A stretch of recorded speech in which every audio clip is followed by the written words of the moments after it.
views and opinions of any of the guests of After Hours AM are not necessarily the views and opinions of After Hours AM, its hosts, its staff, or any of its affiliates.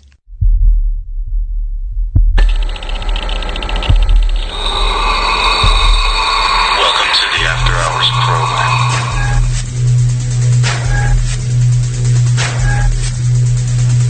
Are you ready? It's alive! It's alive! It's alive! Now broadcasting live from the After Hours AM studio, Joel Sturgis and Eric Olson.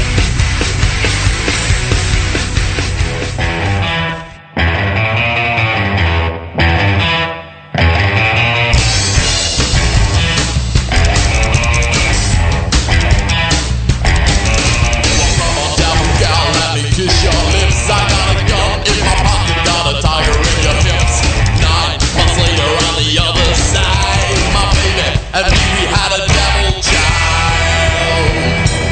Devil child got glowing eyes. The point is that farewell.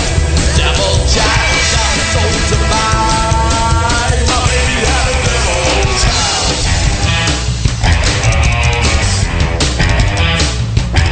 She got horns on her head and a head on fire. Demon see the night through the wish of his eye. A dead child of guns, blood, her favorite drink. A child to do the devil card. Devil child. Woo, man, it is Thursday night. That means one thing around these parts. It's time for After Hours AM. I'm your host, Joel Sturgis, right along with me, as always. Eric Olson. Hey, man, how are you doing? I'm doing well. You know what we're Very going to do? excited about the show tonight. Well, I am too. We got a great one on tap. We're actually talking to one of the most successful, if not the most successful, haunted attractions each and every year, and that will be at the top of next hour. They're located right there, New Orleans. Yeah, Nolans down there. Who are they, man? What's the park's name again? House of Shock. That's what it was called. I want to call it House of Satan for some reason. But then again, Well, don't do that. No, I don't want to do that. That sounds good. And you know, we're bad people over here, and quite honestly, I feel bad. So, you know, we missed our good friend John Cushman, and so I think what we should do is call him right now, Eric. I think Get that sounds John, like a swell get his idea. status of him walking across the nation. We didn't mean to forget last night. We got so wrapped up in last night's true crime stuff. If you're a true crime lover, definitely go want to download that one. That was a hell of a show last night. Well, each and every one of them are great. But that one especially, that just had that whole vibe to it, man. Here we go. Let's get John in here. And, of course, he'll pick it up and go, hello, who is this? I don't want any. I'm sure. Yeah, while Joel's calling, last night's show, what was so cool is it was absolutely cutting edge. We were catching the news literally as it was breaking about this 27-year-old cold case from down in Palm Beach County, Florida. Yeah. And that What case is was just going cracked. on here? Hello, John. It's just us rejects from After Hours AM. How you doing, man? I've been there. Well, It's you know, Jogging John. it's Jogging John, the incredible running man, or walking man in this particular instance. How's things going? How's Yeah. the progress? Hey, I'm just playing dodgeball with those semi-trucks on the freeway. Well, that's always a Not good anybody- time. not- it's different. It's different. You know, you ought to try it, you know, because they don't play fair. Are you walking now? No, I just got in. Okay. 'Cause, you So, know, it's dark and Got it. stuff. yeah, it's dark and Well, stuff, man. You know, they predicted that for tonight. They said it will be dark. Tonight's you know? forecast, dark. Darkness. Darkness. Yes, Total darkness. darkness. 100%. So, where are you at now? Marion, Virginia. Wow. About, 38 miles from the border of Tennessee, finally. So, Yeah. Made it to Bristol yet? Huh? No, 38 miles from Bristol. Oh, that's 38. right on the border. That's right. How many Yeah, yeah, miles? yeah. How many miles, John, have you walked so far in this endeavor? You know, too many. I'm really not sure yet. You know, I haven't taken the time to sit down and calculate, but It's the entire state of Virginia, diagonally, which is hundreds of miles. Yeah. Hundreds of miles. Oh yeah. Hundreds. Well, we will have to figure that out for next week. We'll put a mile on it because all we really got to do is go through the map. But for those of you who are in that area or who are familiar with the area, John started in Washington, D.C., right at the, what was it? Was it the Washington or the Lincoln? Washington Memorial, Labor Day. On Labor Day. So it's been about, 3.5 weeks now, and he has made his way all the way across, down and across Virginia, mostly lately following Route 11. Is that correct? Yes, absolutely. Look at you. You're right. You're right. Look at that. Yeah, that way if you do see him on the road, you can say, "Hey, John, how you doing, man?" And maybe give him a Gatorade or a water or something. Or better yet, donate to the good cause. I don't want a bumper though. Yeah, tell us what happened a couple days ago. Got run over. You got ran over? That's what I just said. I got run wow. over. Wow. I've just never 98-year-old woman, I was walking with the traffic, of course, and she'd come along and just boom, boom, boom, boom, got the cush, and I was okay. She was only going about 10 miles an hour, thank God. And she drove off, it was a hit and run. Wow. And about an hour later, the police came along and said, they pulled me over. I was barely doing 2 miles an hour, but they pulled me over and said, hey, we just had a call from this lady who said she did a hit and run on somebody on the freeway.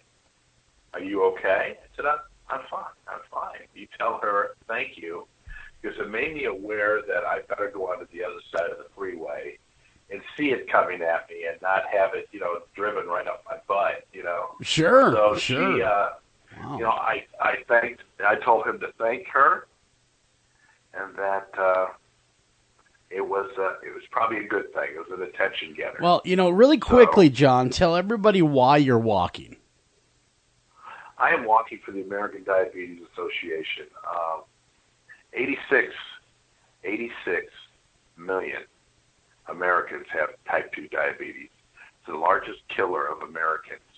You can take every disease that we have in America, cancer, breast cancer, everything, and it will not even come close to the amount of disease that this has captured. It will sneak up on you. It is the biggest killer of Americans today. Biggest killer. 1 in 3 of us, so if the 3 of us were in a room, 1 of us has diabetes. Yeah.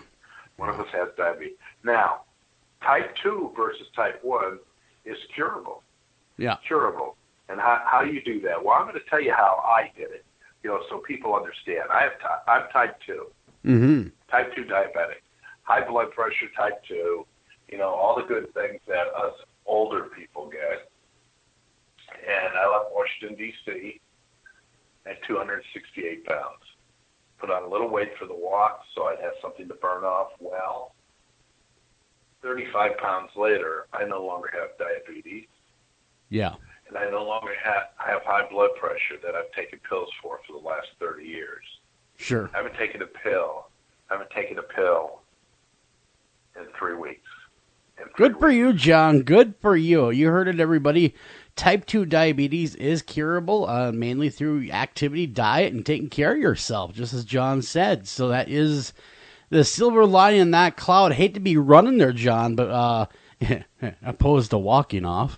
We got to get rocking and get on the show, but we want to touch base with you. We'll be doing the same thing next week, seeing where you're at and where people can not run into you and not run over you, but maybe they can stop and talk with you for a minute. Where can people contribute? Let's go to www.johntushmanwalk2017.com and just follow the icon. It'll take you directly to American Diabetes. So donate, everybody. Very cool. You heard the man. Donate. You got a couple bucks. Throw it in there. It's going to save your life. Get out. Exactly. Get going. Yep. Save your own life. And the last thing I want to say, guys, type 2 diabetes is an adult onset. It's not showing up in children. Mm-hmm. And why? Why is it showing up in children right now? No activity. Yeah, They're no in the activity. rooms, got You know, the game machines. Yep. And it will kill off that generation before our generation is gone. So, yeah, it's a bad deal, John, all the way around. So everyone be aware of it and donate, and let's beat this disease together. John Cushman, everybody, the incredible walking man. That's what I call him, because he literally is walking across America for diabetes. Again, go to www.johncushman.com. They'll take you right over to the diabetes website where you can donate some money, and that'll go a long way in research. John, hey, thanks a ton, man. oh, hey, always, both of you. Always. Thank you. Yep, have a safe walk, and we'll talk next week. Rest well. Okay. All right, bye now, John. All right. Very, very cool, very cool. And I have to say, everyone, right away before we get into the paranormal stuff, and that's why everybody came, we have a new sponsor aboard, and that is Fate Magazine. And you might have heard of Fate Magazine, Eric. You might have heard of them once or twice. They've been around forever, man. Yeah, they are our new sponsor. We're doing an ad trade with them, and they're being gracious enough to give us a full-page ad every issue of Fate.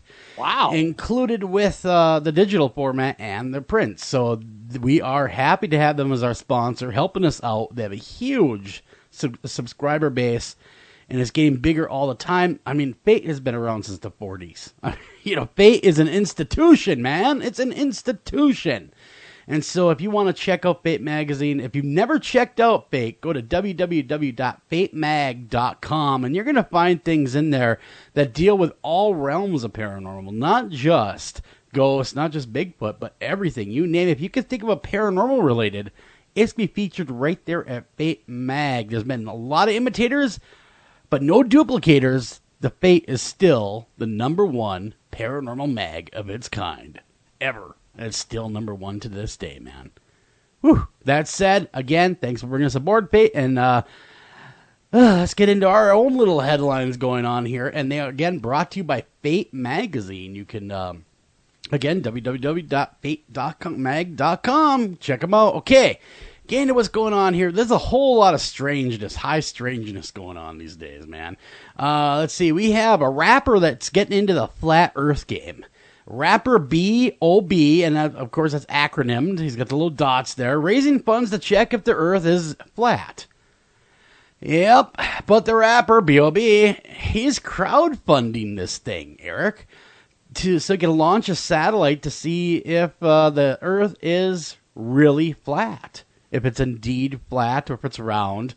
The rapper, whose real name is Bobby Ray Simmons Jr., has been vocal. He's been a vocal opponent of a proponent rather of the flat Earth theory.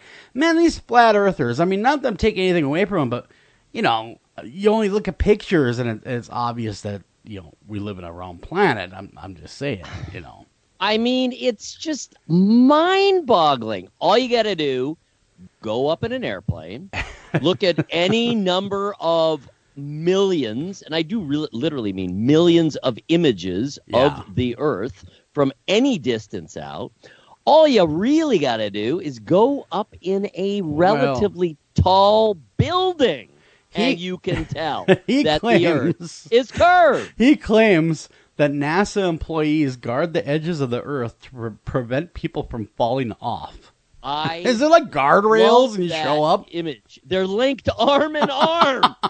There's like guardrails and everything. The end of the Earth. It's like 100 million NASA employees.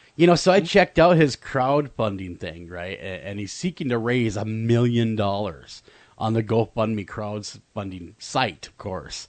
And he refers to himself as Flat Earth Bob. At the time of this writing, he had only raised $650. I checked it out before showtime here to see where he was sitting, Flat Earth Bob.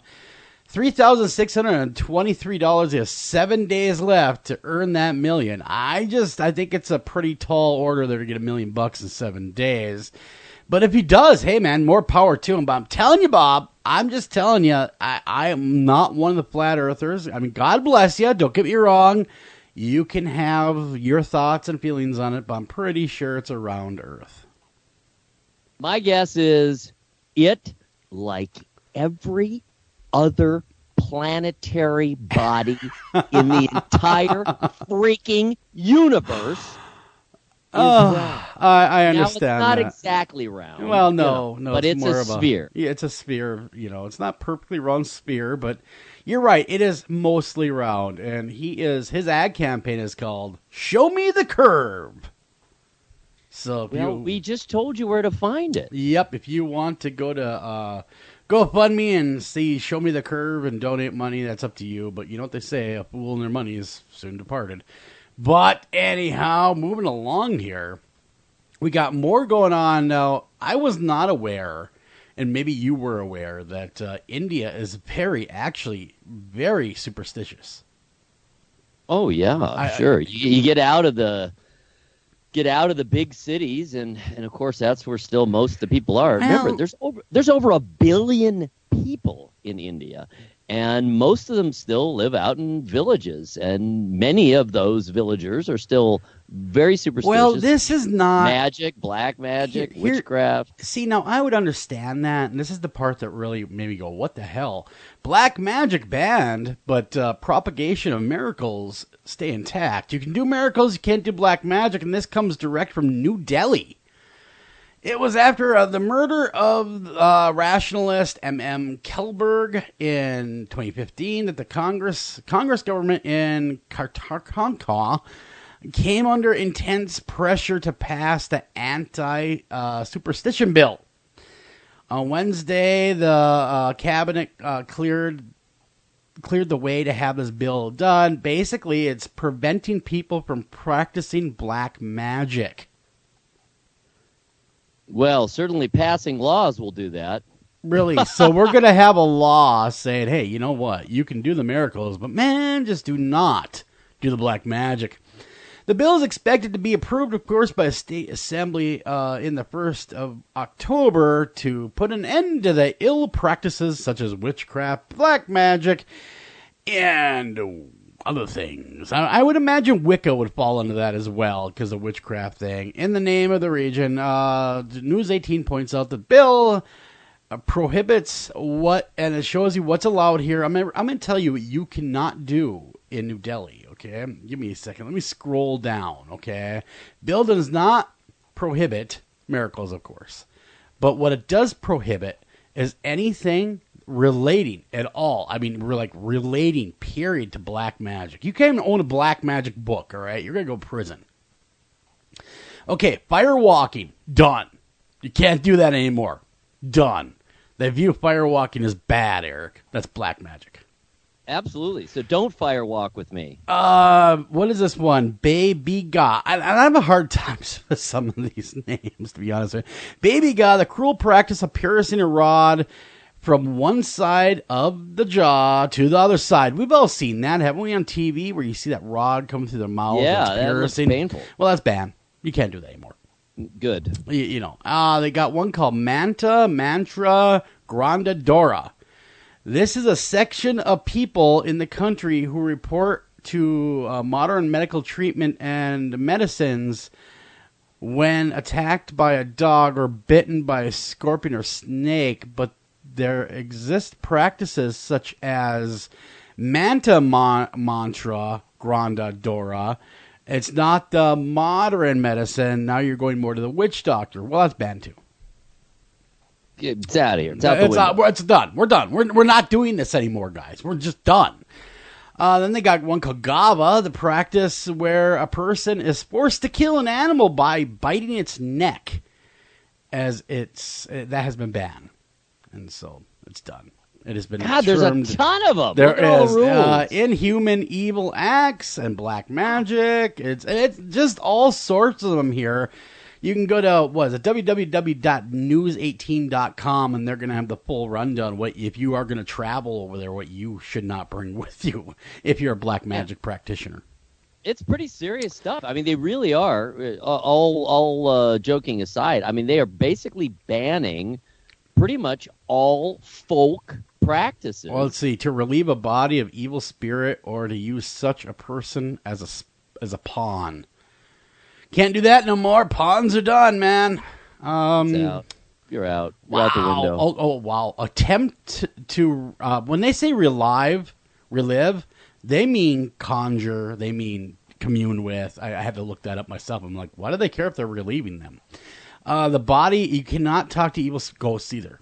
You cannot do it. You can't walk up there and say, ghosty, are you evil? You're good. It better be a good one, because if you get caught, you're going to prison.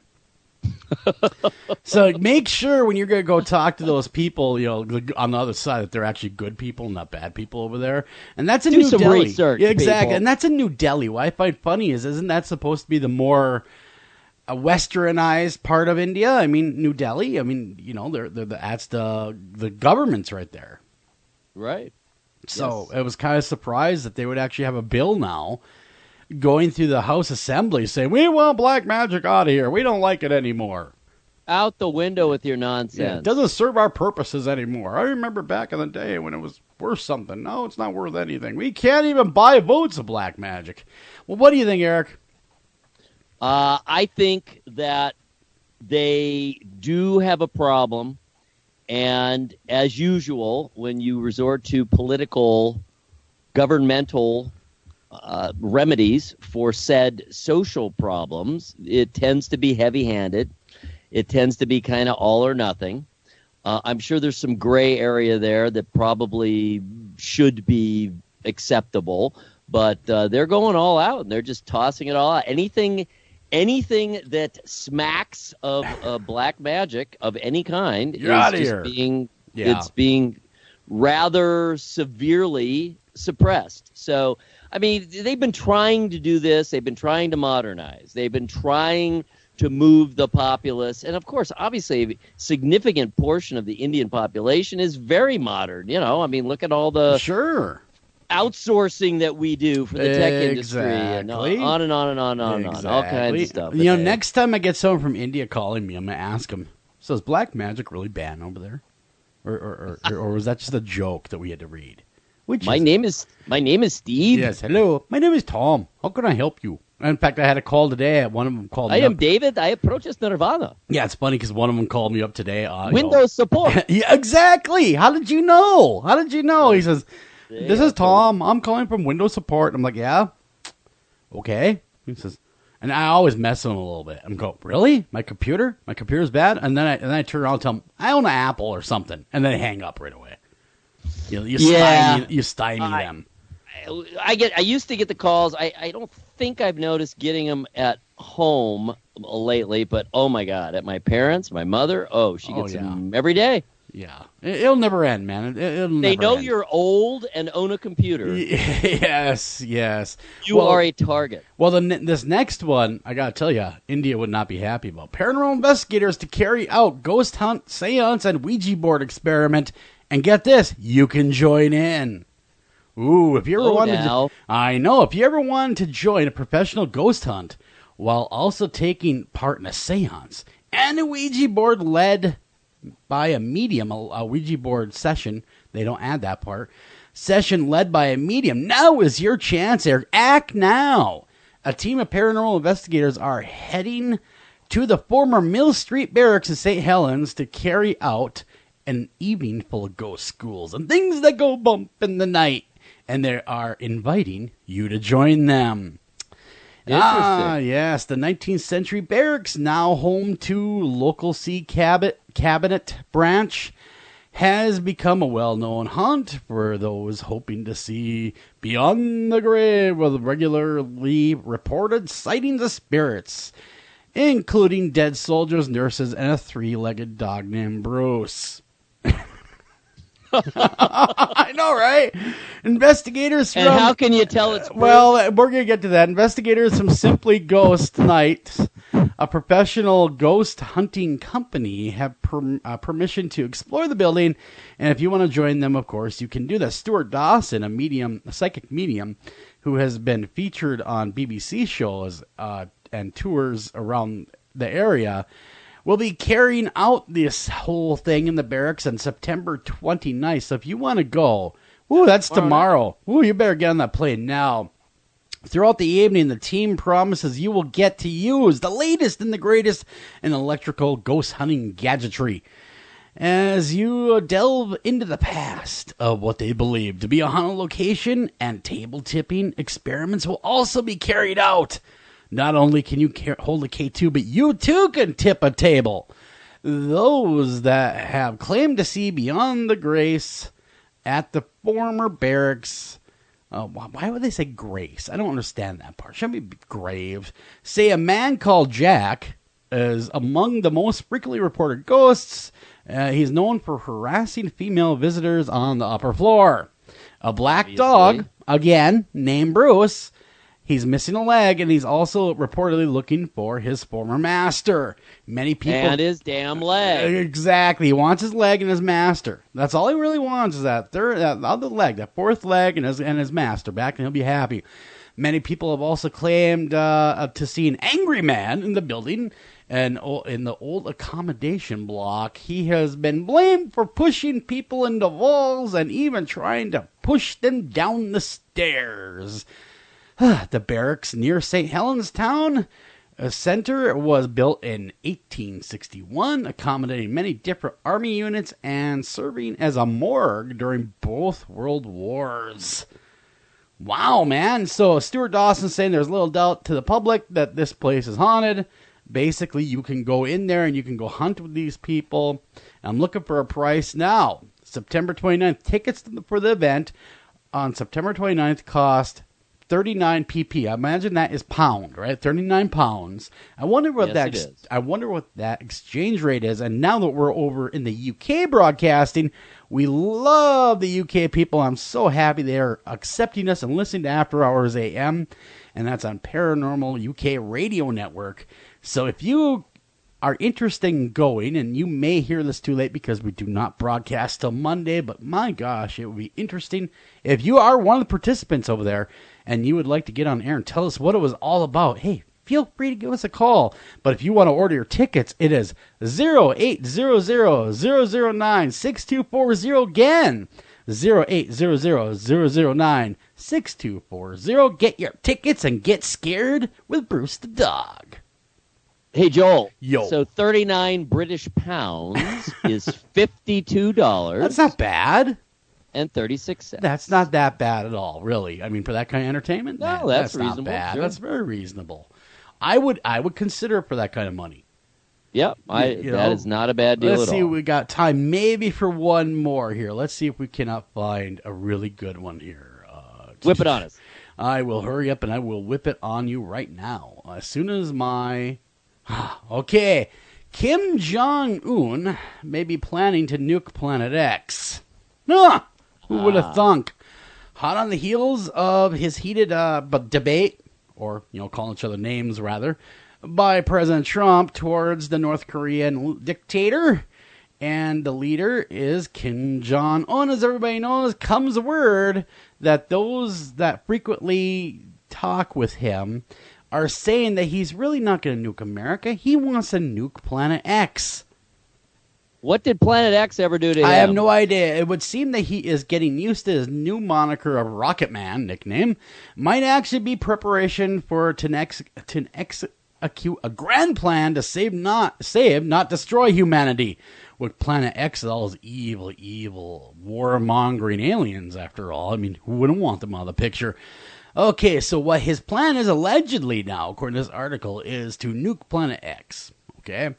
And thereby saving us from, I'm paraphrasing here, our alien overlords. Okay, now it says the world might be saved from doom by an unlikely hero. Kim Jong-un can a certain someone in Washington keep his fingers off the buttons and let him do his job, it asks.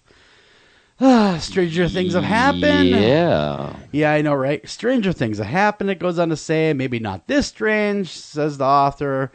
Let's see. David Mead has ignored NASA and is using the Bible to predict with Kim Jong-un doomsday again. And so it is not September 23rd. Now they're saying some point in October. And evidently David Mead has been in talks with Kim Jong-un to find out whether or not this is true or not. I would not rely on Kim Jong-un to tell me when the end of the world is, because guess what? He could cause it. Or for anything else. Yeah, exactly. But, he may save the world. Who knows? We all do not know. We got to run a break. We'll be right back right after this with your America's Most Haunted headlines.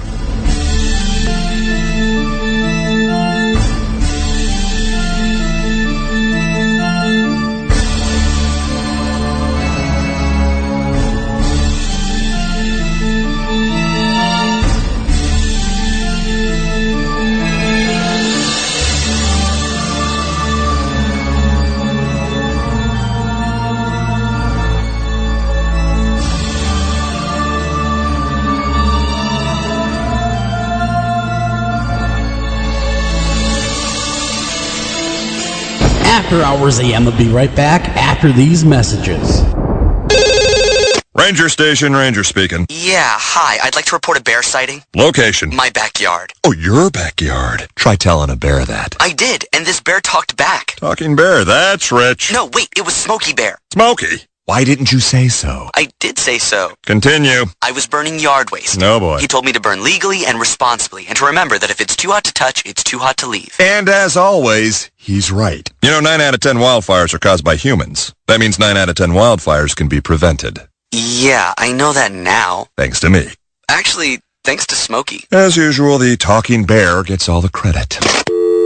Get your Smokey on. Always burn responsibly and contact your local fire department for open burning regulations. Because 9 out of 10 wildfires can be prevented. Brought to you by Smokey Bear, the U.S. Forest Service, your state forester, and the Ad Council. Learn more at smokeybear.com. Only you can prevent wildfires. This is Jen McGowan, founder of Wayward Souls Promotions, a company dedicated to helping individuals, teams, radio shows, and others that are seeking exposure for their individual events, conventions, and shows. We offer a wide variety of advertising, such as web-based article, social media posts, podcast advertisement, and so on. Contact us at paranormalpromotion@gmail.com, visit us on Facebook at Wayward Souls Promotions, and visit our website at www.waywardsoulspromotions.com.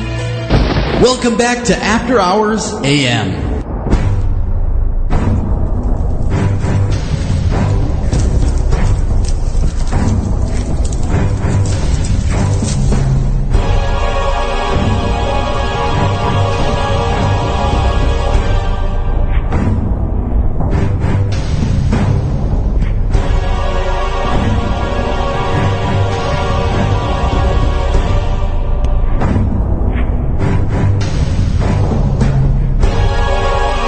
And welcome back to After Hours AM, everybody. I'm your host, Joel Sturgis. Right along with me is Eric Olson. And man, that last one was pretty impending doom feeling. That bumper from Midnight Syndicate. That was just for you, Kim Jong. Just letting you know. There it is. And we know them. No, we don't know them. They're coming for you. No, I know. No, I mean Midnight Syndicate. Oh, yeah.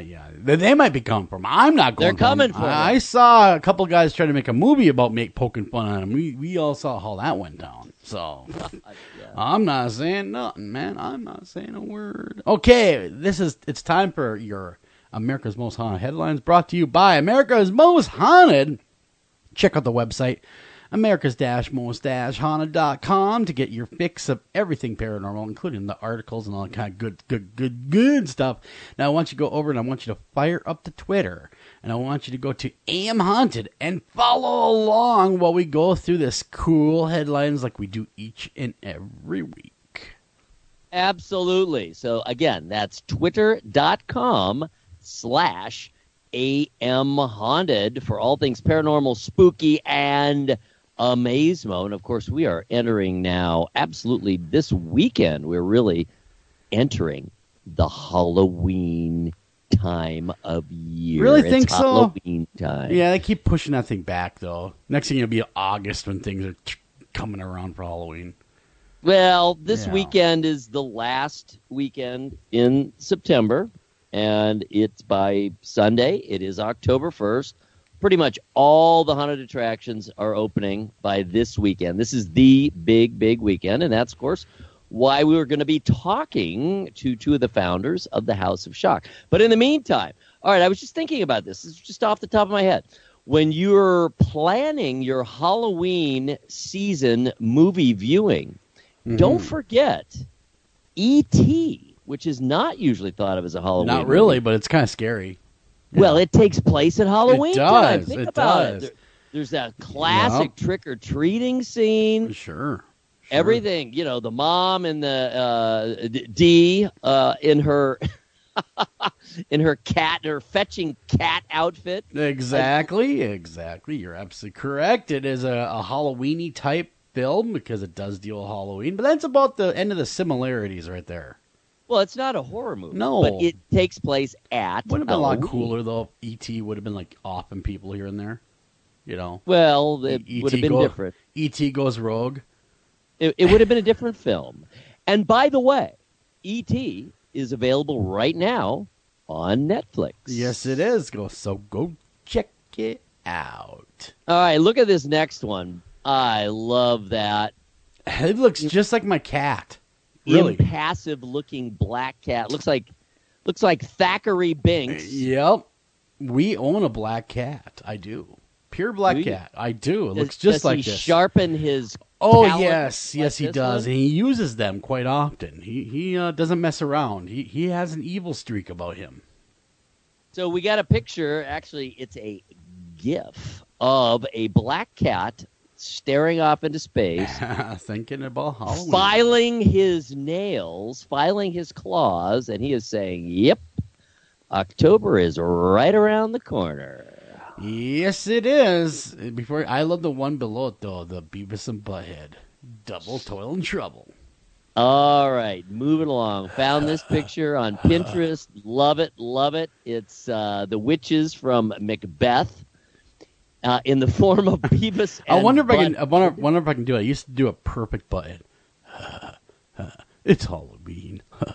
I can't do it anymore. When I was a kid, I could do it perfect. Like, perfect.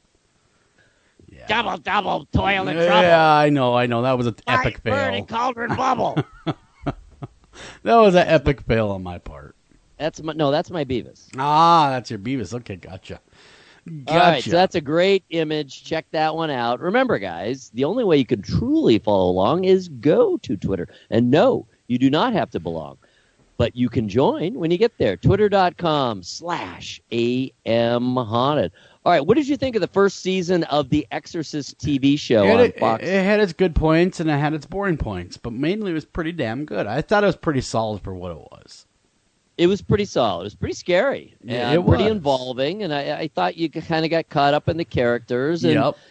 it felt somewhat plausible. Obviously you got to do a little bit of denying your unbelievability. Suspend but, your belief a little bit and let it go. Suspend the disbelief, right. Yeah. Anyway, returning tomorrow night, Friday night, new season 2, and they're moving from Chicago they're going to end up in the Seattle area. Wow, that's quite the move. So they're going coastal. Not quite, but damn near. There's a child who is threatened. Oh, is it going to be the young priest and the weird priest? It's the two priests. All right, the grizzly. They're on the move, working together. Yeah, the grizzly Clint Eastwood type priest going, go ahead, demon, make my day. Exactly, except he's British. He is British. Nonetheless, that was a reasonable characterization. He is grizzled. He is. He's a hard-boiled exorcist. So it is the same two exorcists, the Hispanic and the British, and they are returning tomorrow night for season 2 on Fox of The Exorcist. All right, the next one. I just love this picture of an Easter Island head, the Moai as they are called. I think they are mystical and mesmerizing, and I just can't believe how many of them there are all over that island. And this is a great image showing a really starry sky, and it's kind of lit from below in blue, and it's captivating. Very interesting looking. I've often wondered where those guys came from. He appears to be in very deep thought. He does. So the captain is a penny for your thoughts. Probably thinking to himself, how the hell did I get stuck in this island? Yeah, man, I want to get out and do something. I want to do some fun stuff. I want to go to Manhattan. Yes, exactly. Yeah, let's go to Manhattan. Check out the sights. I want to go to a Broadway show. Yeah, I want to listen to rock and roll for once. All right. Are you watching this season of American Horror Story? Has it started yet? Hello? I'm here, but has it started yet? Yes, we're well into it.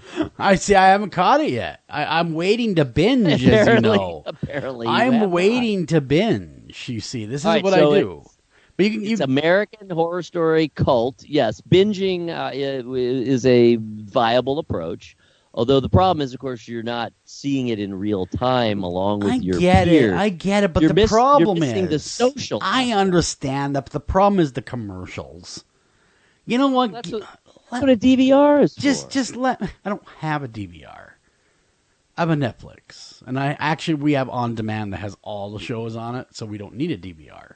But what I'm saying is I'm waiting till they're done, and I'm going to binge, much like most of us people do in my age bracket, evidently. We binge, and we don't do a whole lot of traditional TV. I was told this today by a TV person. They're like, well, how old are you? And I said, well, old enough to know better. Are you in the 1990s? Were you a child of the 90s? And I said, well, not really. I was born in the 70s. Well, yeah, you're that demographic that hates commercials, and they won't stand around for it. And I said, that's right, man. We binge, man. We're binge watchers. We're the reason why Netflix is so popular. Wow. Well, there you go. I know, right? So anyhow, you're not a binge watcher, are you? You are a watch it while it's current kind of guy, right? I watch it when I can. I mean, I try to keep up with the shows that we really like and the shows that we call ours. These are our shows. We do try to watch them at least during that week. I DVR everything. Well, is it good so far?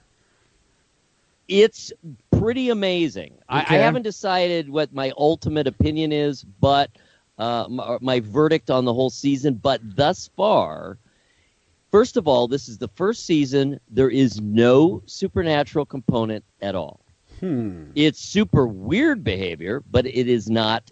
There is no supernatural behavior. So this is American Horror Story cult. And Evan Peters, he is a horrifying and actually truly convincing murderous cult leader. And it's frightening. This season is by far the most realistic because, again, there's nothing supernatural in it. And we are following a cult, and we're seeing how people are drawn into a cult by a charismatic leader. Yep. And it is really, really frightening. Well, There's a great story in the Hollywood Reporter where they talk about the different real-life cult leaders that Evan Peters has looked to for his performance. Wow. Well, no doubt Jim Jones is one of them. You know what I mean? Oh, yeah. I mean, that's considered to be maybe the most influential cult leader in pop culture was Jim Jones. And then, of course, David Koresh, stuff like that. And I've often toiled with the idea of starting a cult.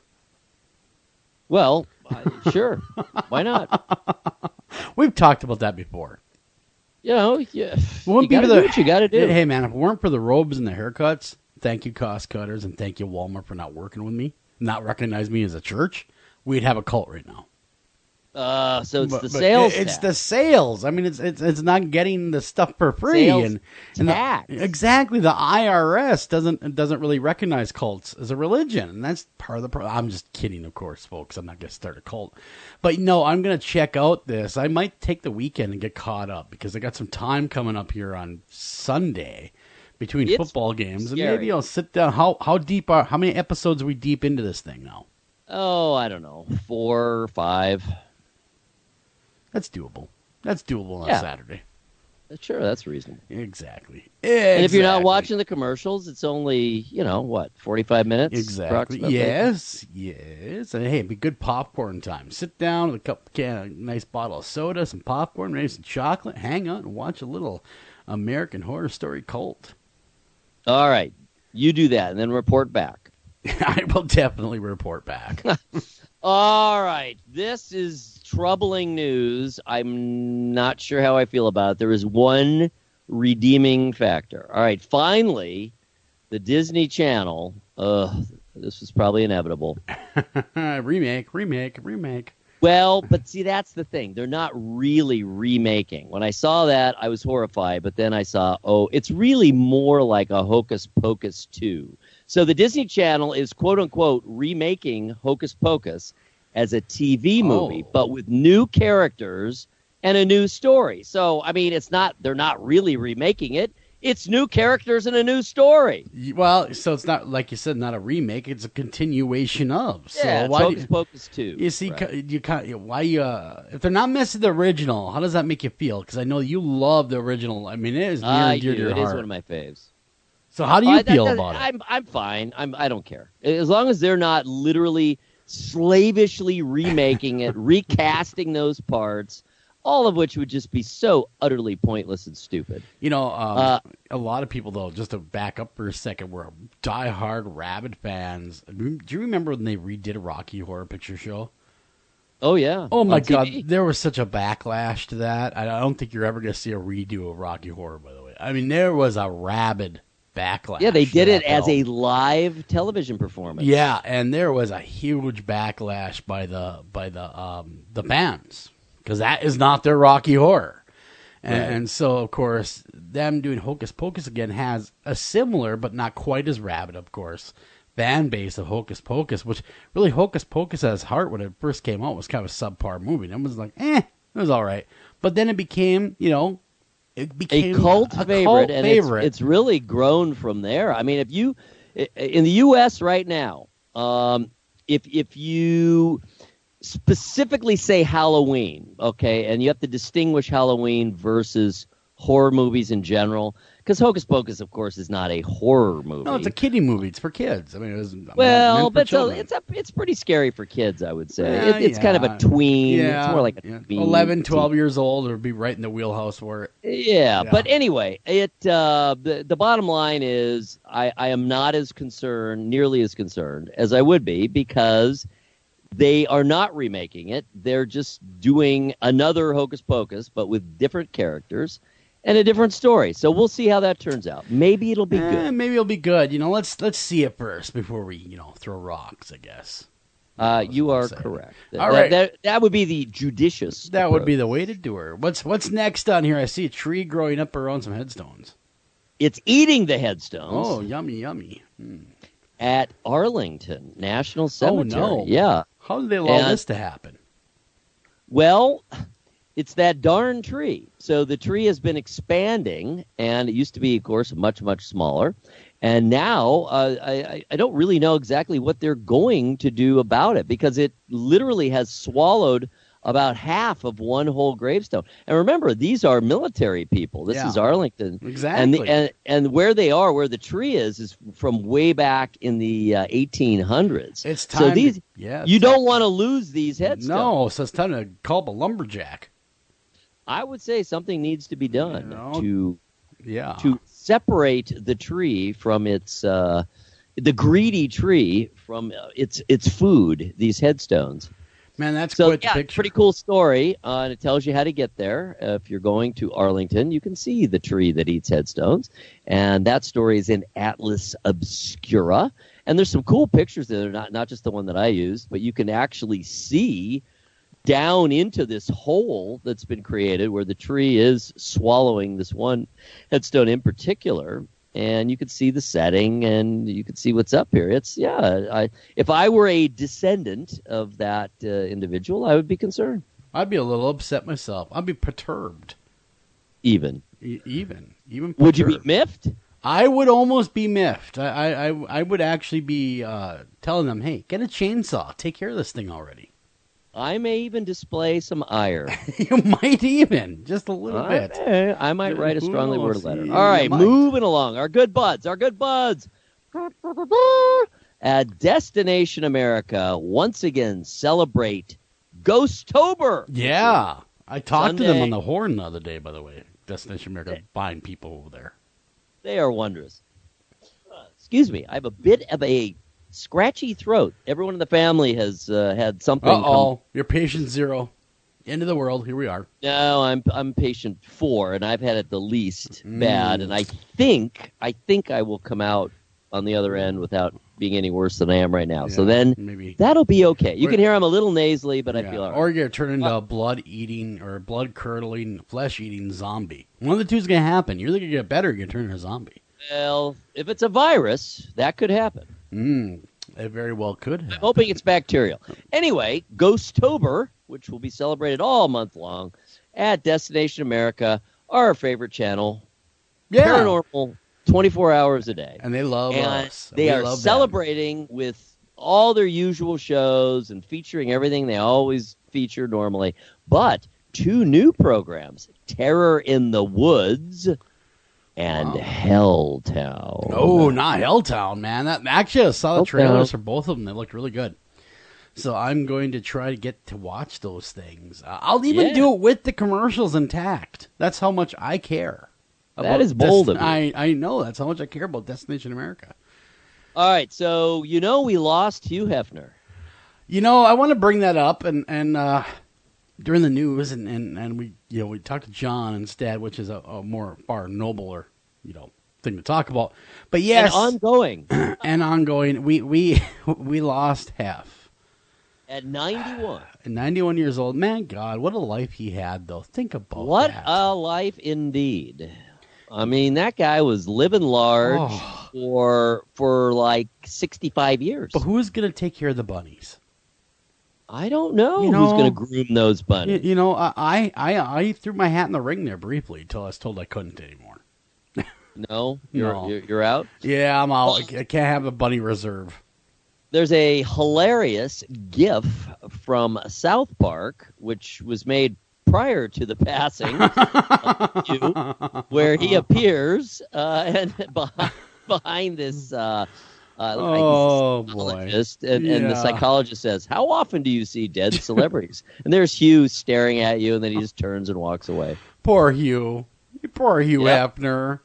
But the bottom line is that his ghost is already getting busy, It's already getting busy. He's not letting anything stop him. But he did die in his sleep, of course, at 91 years young.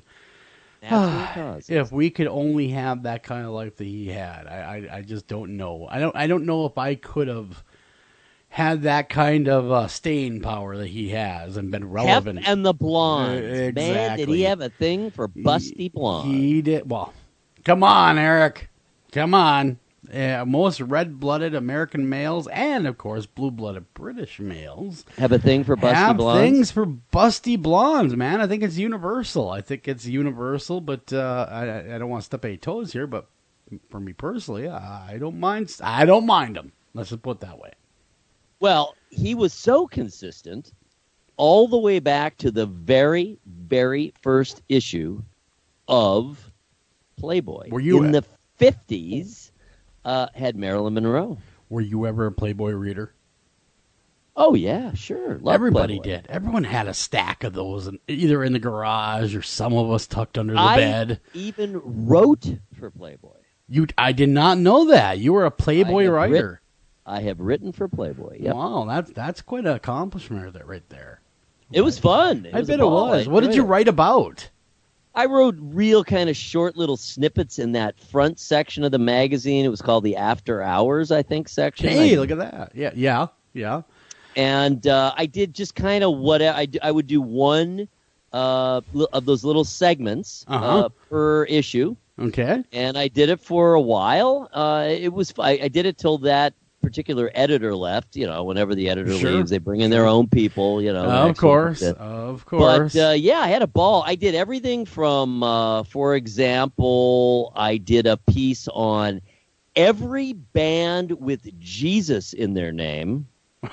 Wow, that was a short one. Oh my God, there are a lot of really. No pun intended. This was in the 90s. There were a buttload of bands with Jesus in their name. I did not realize that Jesus in the name was so popular, especially in the 90s. Jesus Jones, Jesus Lizard, Liquid Jesus, Jumpin' Jesus. The Jesus Lizard. Man, I found about 20. That is something else. Well, that's cool, Eric. That's just an example. Little tidbit of Eric working for Playboy back in the day. And, of course, did you get a free subscription to Playboy? I would imagine you did. No, but they would send me a copy of any issue that I was in that I had written for. Very cool of them. Okay, what's next on the old Twitter feed? Well, speaking of haunted attractions for this year, and of course this is just one entity, it's hauntedhouses.com. I actually wasn't familiar with that one. There's a number of other directory, haunted attraction type directory sites, but hauntedhouses.com has picked the 13th floor, which is in 4 different cities, including in Phoenix and in San Antonio, as their top haunted attraction for 2017. Very cool. That's 13th floor is pretty well known. They've been around a long time too. Yeah. And it'll be interesting to see what our pals in just 5 minutes think of that one, the 13th floor. I'm sure they think it's cool. All right, moving along. We have new evidence. I think this is the 4th time that they have now collected evidence of gravitational waves. And that's just kind of amazing to me. In other words, there's been a theory for a long time, I think back to Einstein, that gravity, the way it functions, the way it moves, the way it exists, is in waves. And it just until very recently, we had never had any actual evidence of it. But now this was the 4th time. And what generated these gravitational waves, which are super powerful, was 2 massive black holes colliding. Think of the power that would come from that. Black hole on black hole action, man. Exactly. Doesn't get more powerful. I don't know what the Catholic Church thinks about that. I have no idea. But anyway, so new evidence of gravitational waves. Hey, have you ever heard of this book? I didn't read it myself, but I certainly do remember it. I was just a little bit too old. It's called The House with a Clock in Its Walls, written by John Bellairs. That does sound familiar. He wrote a series in the 70s, and they were illustrated by our bud Edward Gorey. He was the illustrator. Really? Interesting. Yeah, and they were written for kids, but they're pretty macabre. I mean, they're pretty scary. They're written for probably tweens. Again, we're talking about. Yeah. In that age range, and they are turning it in all these years later. It was written in the early 70s, 40 plus years ago. They're turning it into a feature film, and guess who's directing it? I don't know. I would guess without looking. The guy that does a lot of weird stuff, that kind of off the radar kind of stuff, would be Eli Roth. Without looking. Well, Eli Roth is exactly right. Really? I would have thought he's a little too hardcore. Well, no, because he did Clown. He's done some really obscure stuff. That's true. I think he just produced that one. Yeah, he was involved in it anyway. But Eli Roth's involved in pretty much any of those strange off-the-wall horror movies anywhere right now. But he's going to actually direct this one. So there's a very mixed response. Some people are going, wow, that's amazing. He's going to turn it into something, really horrifying. And others are going, oh, my God, he's going to turn it into something really horrifying. So it depends on your perspective. It's a love-hate perspective, man. It really is. All right, real quick, because we're running out of time, almost up to the top of the hour.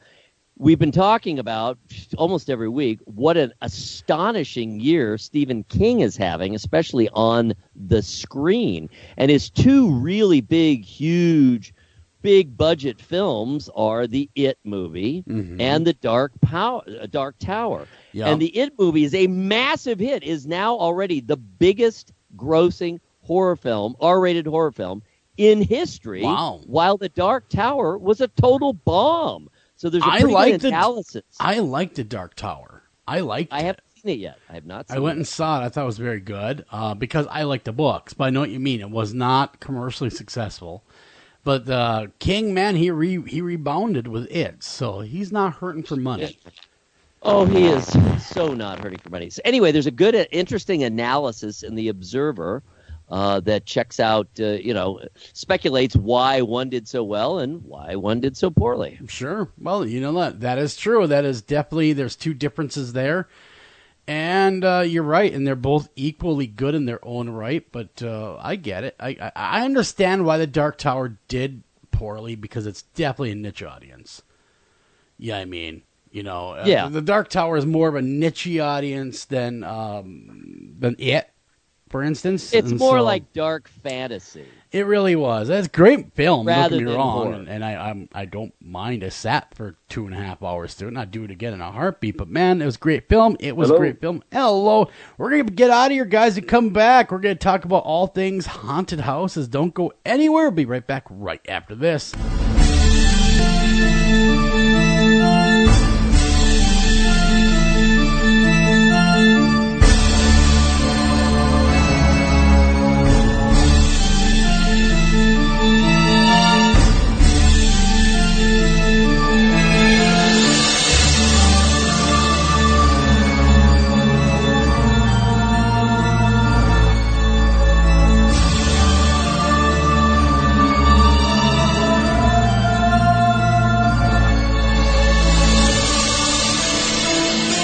After Hours AM will be right back after these messages.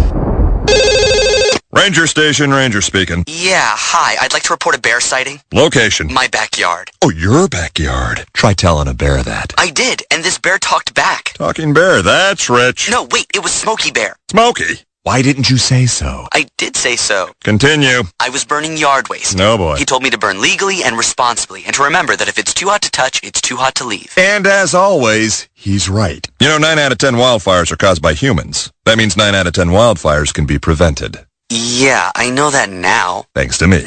Actually, thanks to Smokey. As usual, the talking bear gets all the credit.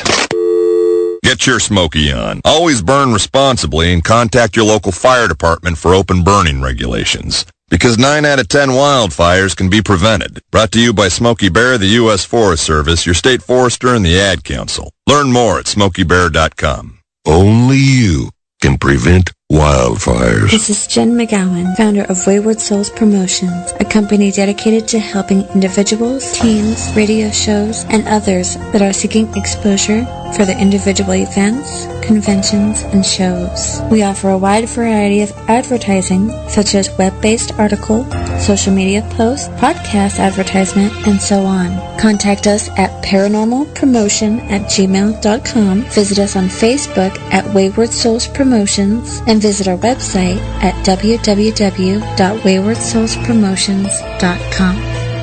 Welcome back to After Hours AM.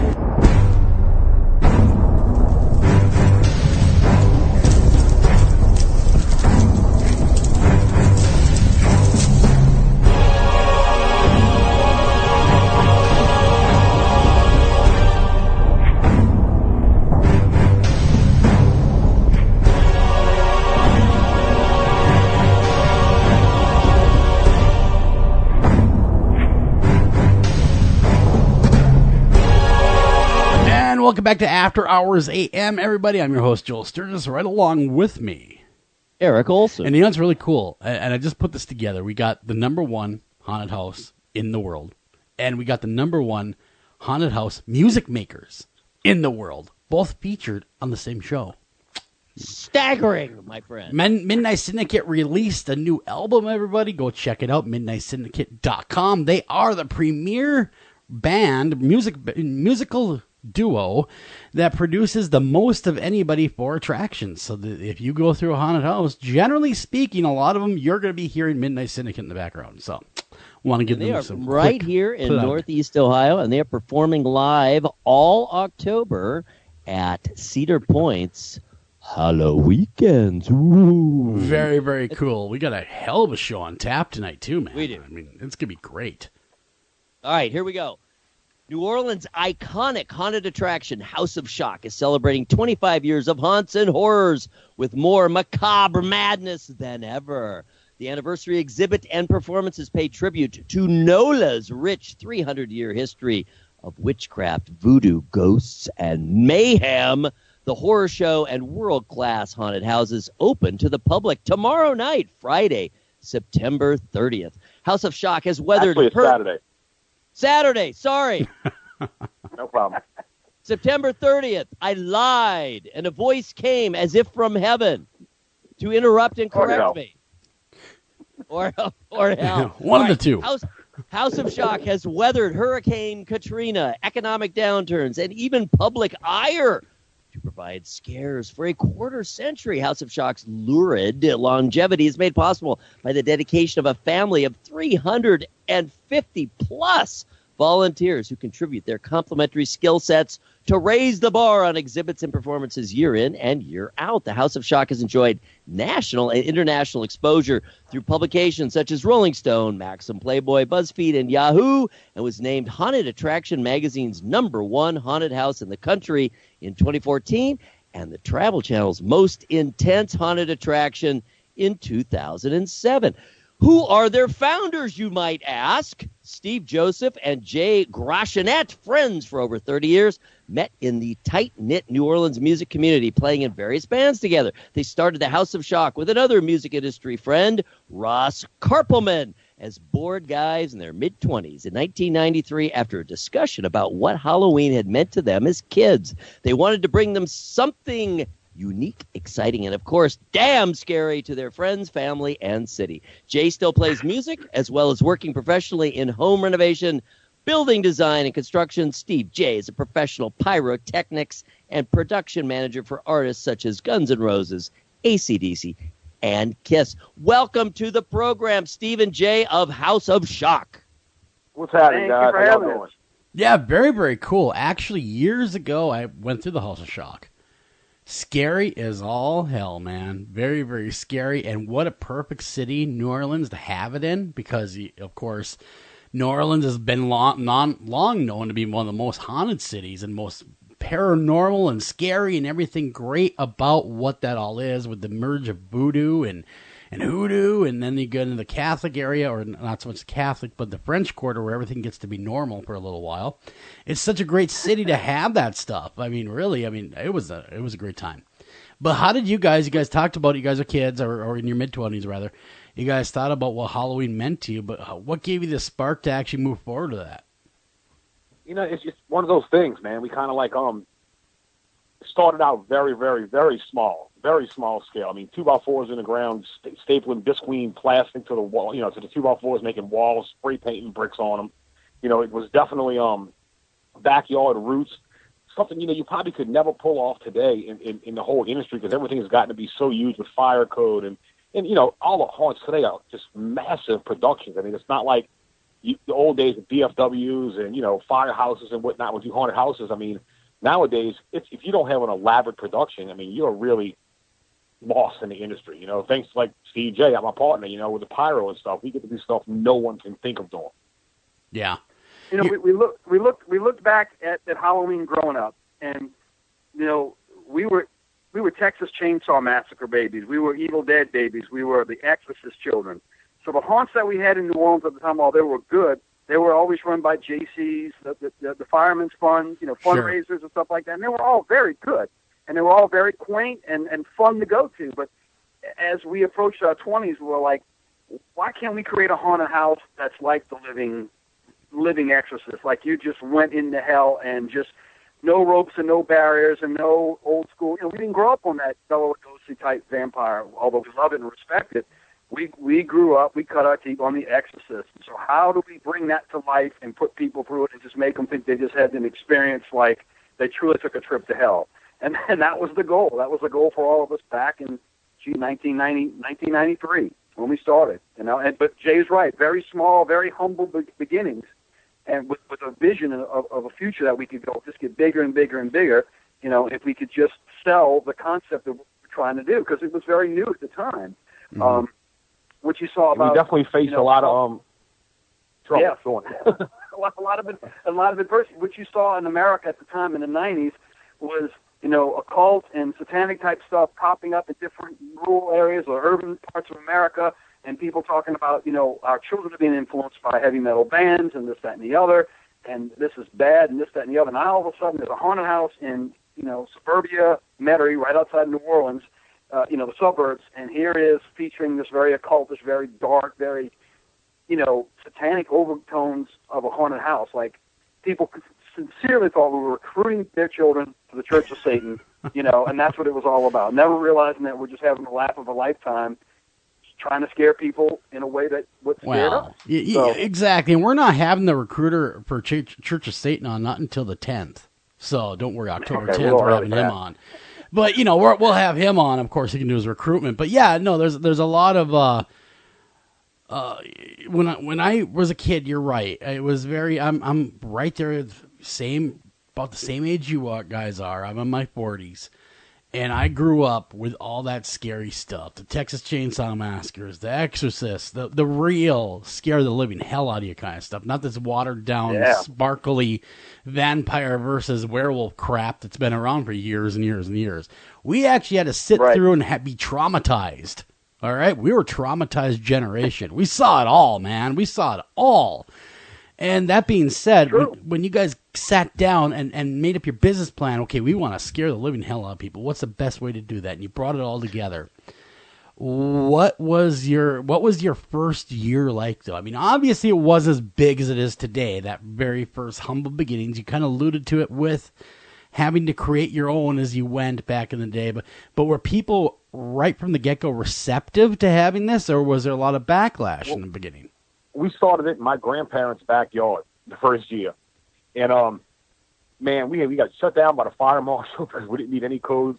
So they this is a free party, guys. I'm like, no, we're going to charge $3. Like, no, you're not listening. This is a free party. Yeah. I'm like, oh, okay, I get it. It's a free party. So it was definitely, we tried bringing more of the evil, satanic thing into it. We didn't want to have this typical tour guide that took you through the haunt.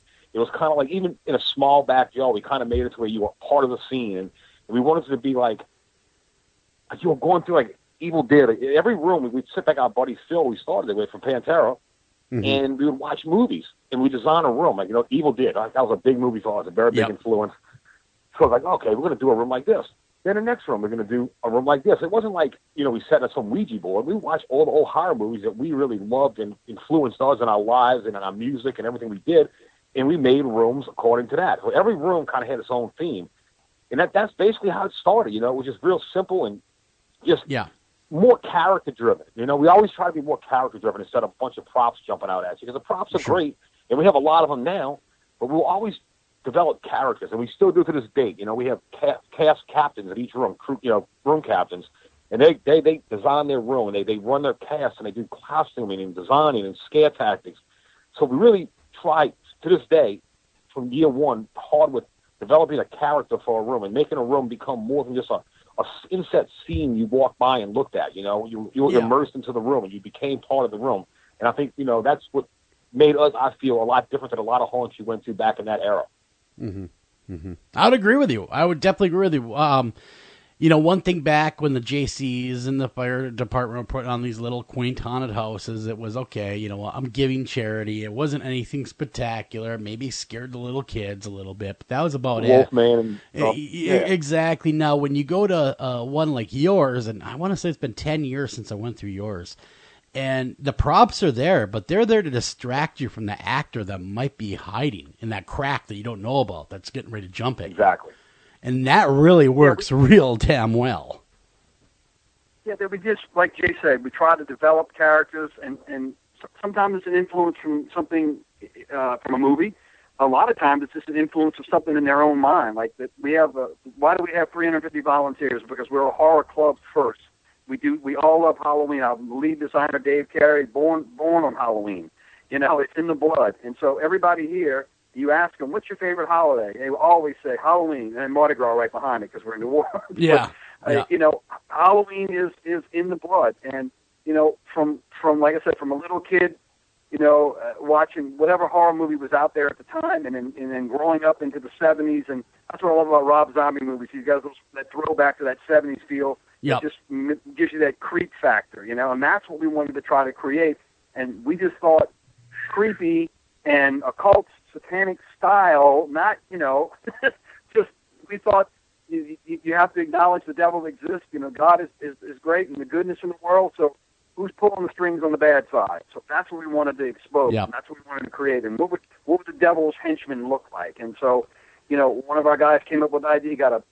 He was working out on a ranch and he found a cow skull in the dirt and cleaned it off and put deer horns on it and then made hooves and long claw fingers, and now all of a sudden he's his own character. He called himself Ewaz, and everything he just made up and influenced out of his own mind, his own imagination. So it's a collection and conglomerate of some really talented, imaginative people. That's a family that aren't paid actors that take it to an art form. Is why, maybe I'm jumping the gun here. Why we've had success, or why did we stand out in those early '90s and 2000s? Why did we get the attention that we did? And that was why. Just because it was a dedicated art craft for these people that we call our family here in New Orleans. It's fascinating to me. It sounds like we've mentioned it a little bit, but you haven't really dug deeply into it. That you've always had this real strong connection between rock and music and horror. What kind of music did you guys play, or do you guys play? I'm guessing it's not lullabies. No. Well, Norwegian fishing songs. Well, it's really funny. I have an older brother, 3 years older. My uncle is 8 years older than me, and grew up listening to Led Zeppelin, Black Sabbath, and then and that was my brother and my uncle's bands. But I loved them. And then all of a sudden, Kiss was my band. When Kiss came out, it was like 74, 75, and here I am, 10 years old in the 5th grade, and I'm like, this is everything I wanted ever in music. Alice Cooper, all the just shock and bombastic explosion, fire, brimstone, the whole just in-your-face type thing. I'm like, isn't this fantastic? And so me and Jay both played, and so Ross as well, played in bands here in New Orleans. Jay and Ross both played with Phil and Selmo from Pantera and Down and some of his side bands. I played with Phil before he joined Pantera in a band called Razor White. I was a drummer. And yes, the influence was Metallica and Slayer and Exodus and, heavy hard rock bands, Judas Priest, Iron Maiden. This is what we cut our teeth on as we approach the 80s. This is the music that we love, influenced by, of course, Black Sabbath, the godfather of it all. So, yes, now it's the perfect combination, the perfect playing field. You have all these players in New Orleans that love this type of music, love Halloween, love this horror genre, and now we're going to create something and incorporate all these things into it. And the result for us here in New Orleans for 25 years, House of Shock. That's what the birth child of it. So what that leads me to next is, and we are kind of skipping over chronologically a bit. We can absolutely go back. But to this day now, when we look at this enormous celebration that's going to bust out Saturday and go on throughout the season, what really impresses me, besides the fact that you guys have such a variety, within the kind of traditional haunted house aspect, you have your regular haunted house, you got your House of Wax, and then you have the laugh thing, so I won't hear about those. But what's super cool is, in addition to that, you have this whole outdoor, open, musically oriented entertainment, food, drinks. I mean, I don't know other than the big, amusement parks that are putting these things right. out. I don't know about other haunted attractions that have that element to it. And I guess a lot of your performers, and you got all kinds of, you should describe what the various performers are, but they participate. We're not just talking about scare actors and haunters. You're talking about a whole range of performers who participate in this outdoor show. And I believe it, tell me if I'm wrong, but that's open to everyone? That's free? Well, you know what it is, in a nutshell? Nobody's stupid enough to do this. Because everybody in the industry does this and tries to make a living and make money. We charge the same ticket price anybody else does, and you walk into a haunt and you leave. When you come to House of Shock, it's like a Halloween festival, man. We have every 20 minutes we try to generate some kind of entertainment while you're waiting in lines. Because how many times you go to a haunt and you sit in the queue line for like 3 hours and you go, all right, this sucks. What are we going to do here? Yeah. So we have giant, thanks to Steve. Steve is the king of pyro. Thanks to him, we get to do this amazing good versus evil stage play 2-3 times a night with, 7 minutes of just the most amazing explosions, pyro you can ever imagine. Then we have bands. We have the Reverend Be Dangerous, who did all the Ozfest tours and tours the world to this day, doing like the old 70s kind of really creepy freak show stuff. Then we have the NOLA Suspension. They used to be a Tone Pain Tribe. They do the hooks in their back, hang by chains. Yeah. We have, so every 20 minutes there's some kind of entertainment going on in the yard. And, of course, like you said, we have 2 full-service bars. You're in New Orleans. You got to drink. Yep. Good God, yeah. And, that's the vibe we try to do, But, I mean, once again, as you said, it's free to come down the street. So, of course, why would anybody do that in their right mind? Well, we do. we thought of it as the expansion of, the haunt is so many square feet. What can we do, to entertain our crowd and have a Mardi Gras type festival feel for Halloween? So again, bands out front, some nationally signed bands, a lot of local bands, some tribute bands, which are a lot of fun. Because people like to see, their favorite artists. Like we have Big Gun from Knoxville, Tennessee. They're going to be our Halloween week band. They're going to do the AC/DC tribute. They're one of the best in the country. Mm-hmm. Again, you get everybody out on the street, drinking, partying, watching the NOLA suspension guys, watching the pyrotechnic show, watching the other freak performance that we had, people swallowing swords, blowing fire, just that whole atmosphere, carnival atmosphere. And yes, that's free to come down the street. And why is that? Because a lot of people you will speak to in different cities will go, oh, I'm afraid of haunted houses. I don't like them. They're too creepy, too claustrophobic, do this, do that.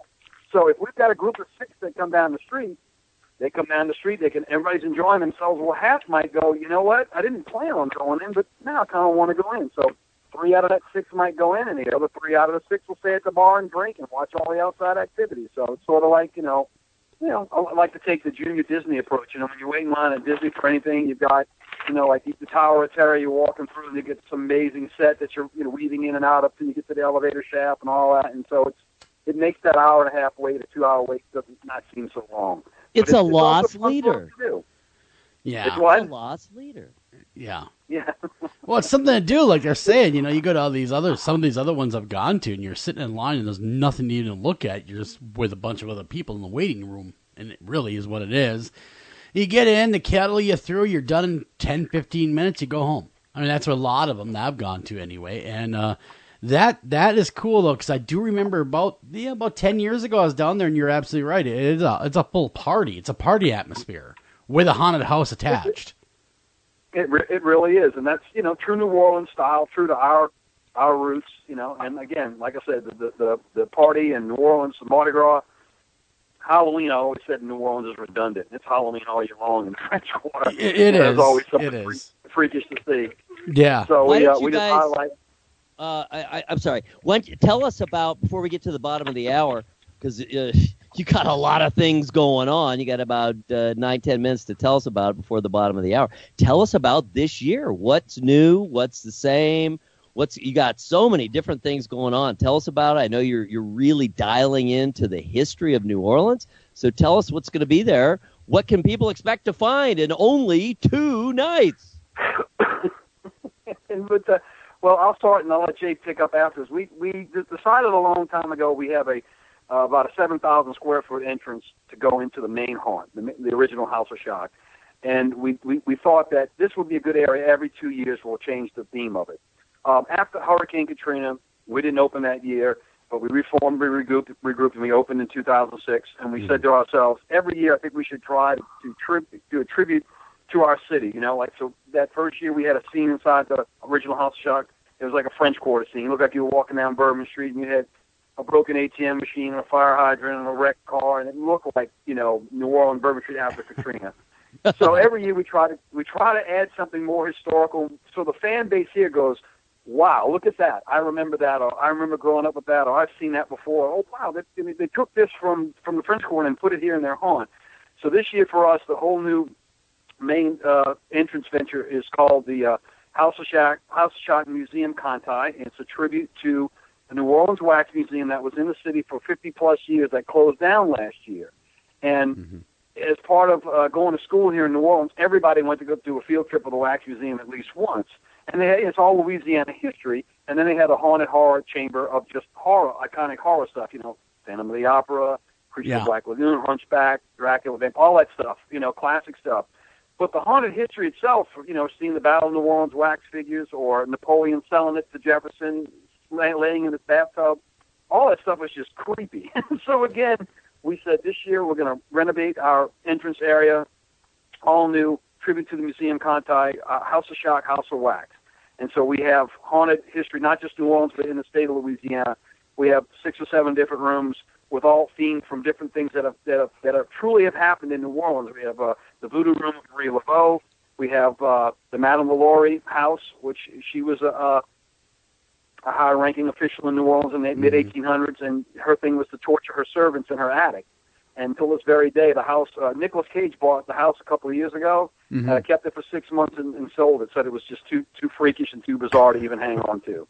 So we have a tribute to her in our wax museum. We have a tribute to the swamp monster, the Rougarou, which is a half-man, the French Creole version of a werewolf.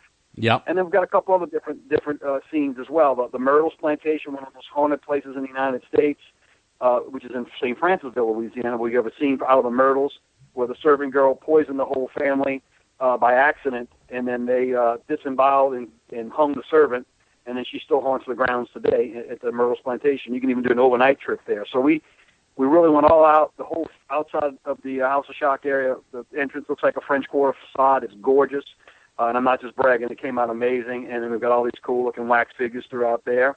And then, Jay, tell them about the 3D clown maze. I think that was your birth idea. Yeah. The 3D thing to us, I always liked it, and I always kind of got resistance from my other partner Ross. Oh, everybody does that, so we had to do it totally unique. And there was an old amusement park when we were all kids called Pontchartrain Beach. The roller coaster, haunted house parks like this. Yep. They closed down years back, and they had a thing called Laugh in the Dark.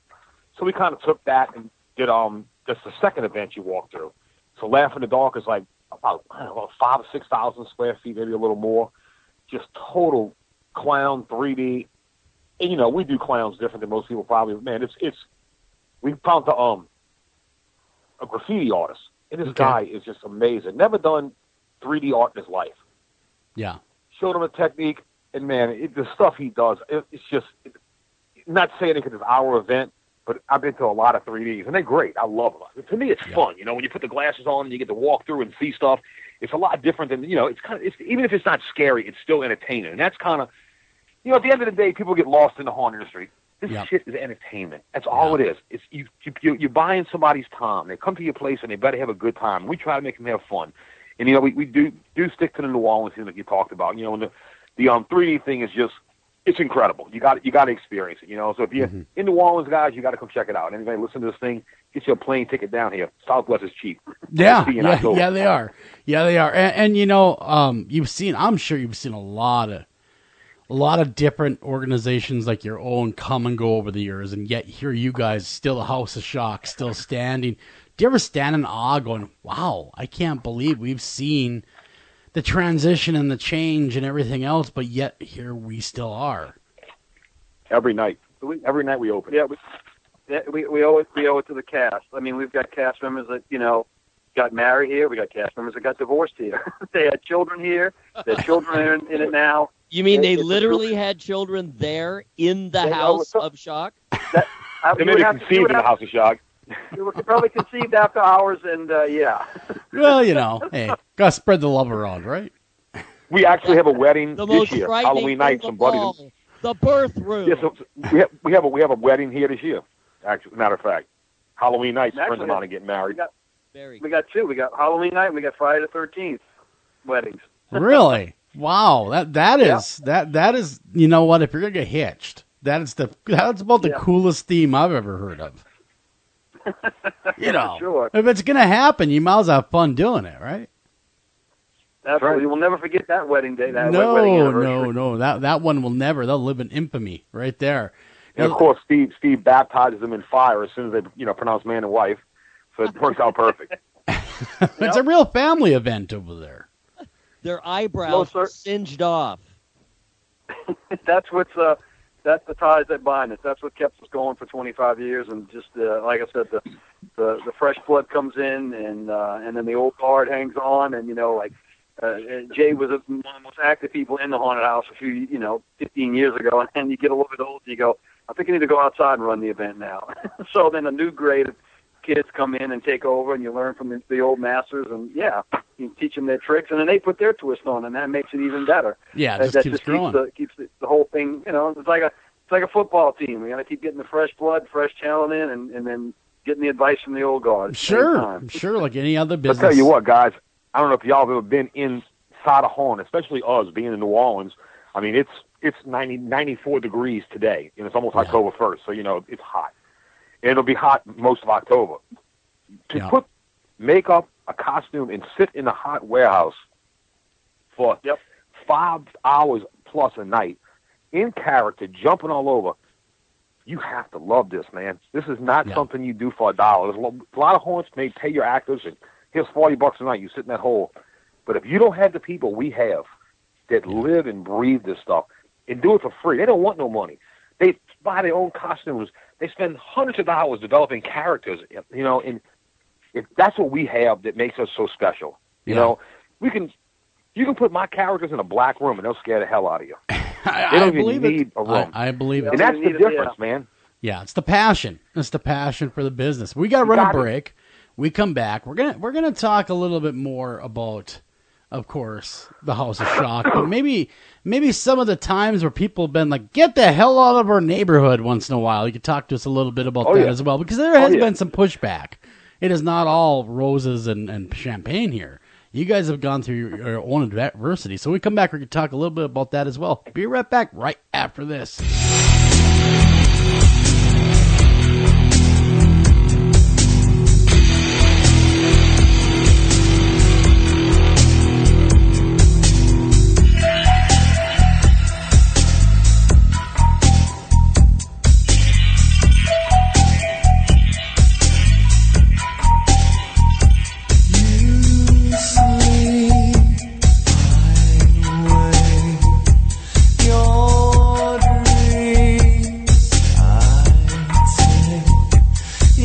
After Hours AM will be right back after these messages. America's Most Haunted, The Secrets of Famous Paranormal Places is now an epic book from Berkeley Penguin. History, legends, investigations, interviews, and profiles of America's 10 most haunted hotspots by Eric Olson and haunted housewife Teresa Argy. Be sure to join us on Twitter and Facebook at AM Haunted, Pinterest at America's Most Haunted, and our website, americas-most-haunted.com. And here every week on America's Most Haunted Radio with all the top names in the paranormal field.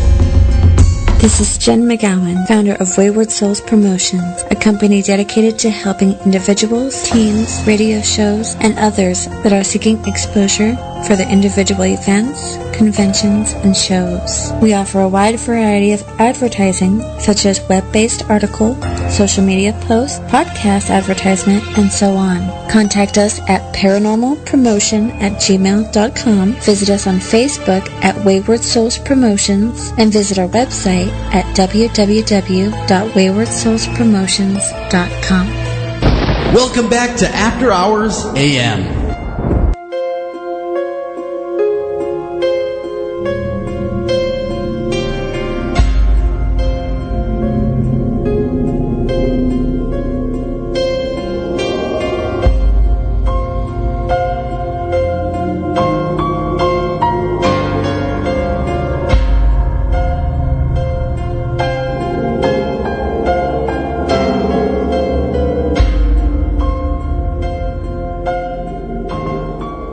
Welcome back to After Hours AM, everybody. I'm your host, Joel Sturgis. Right along with me, Eric Olson. And Eric, man, we are talking with Steve and Jay, and they are from the House of Shock over there, Louisiana, New Orleans, to be more specific.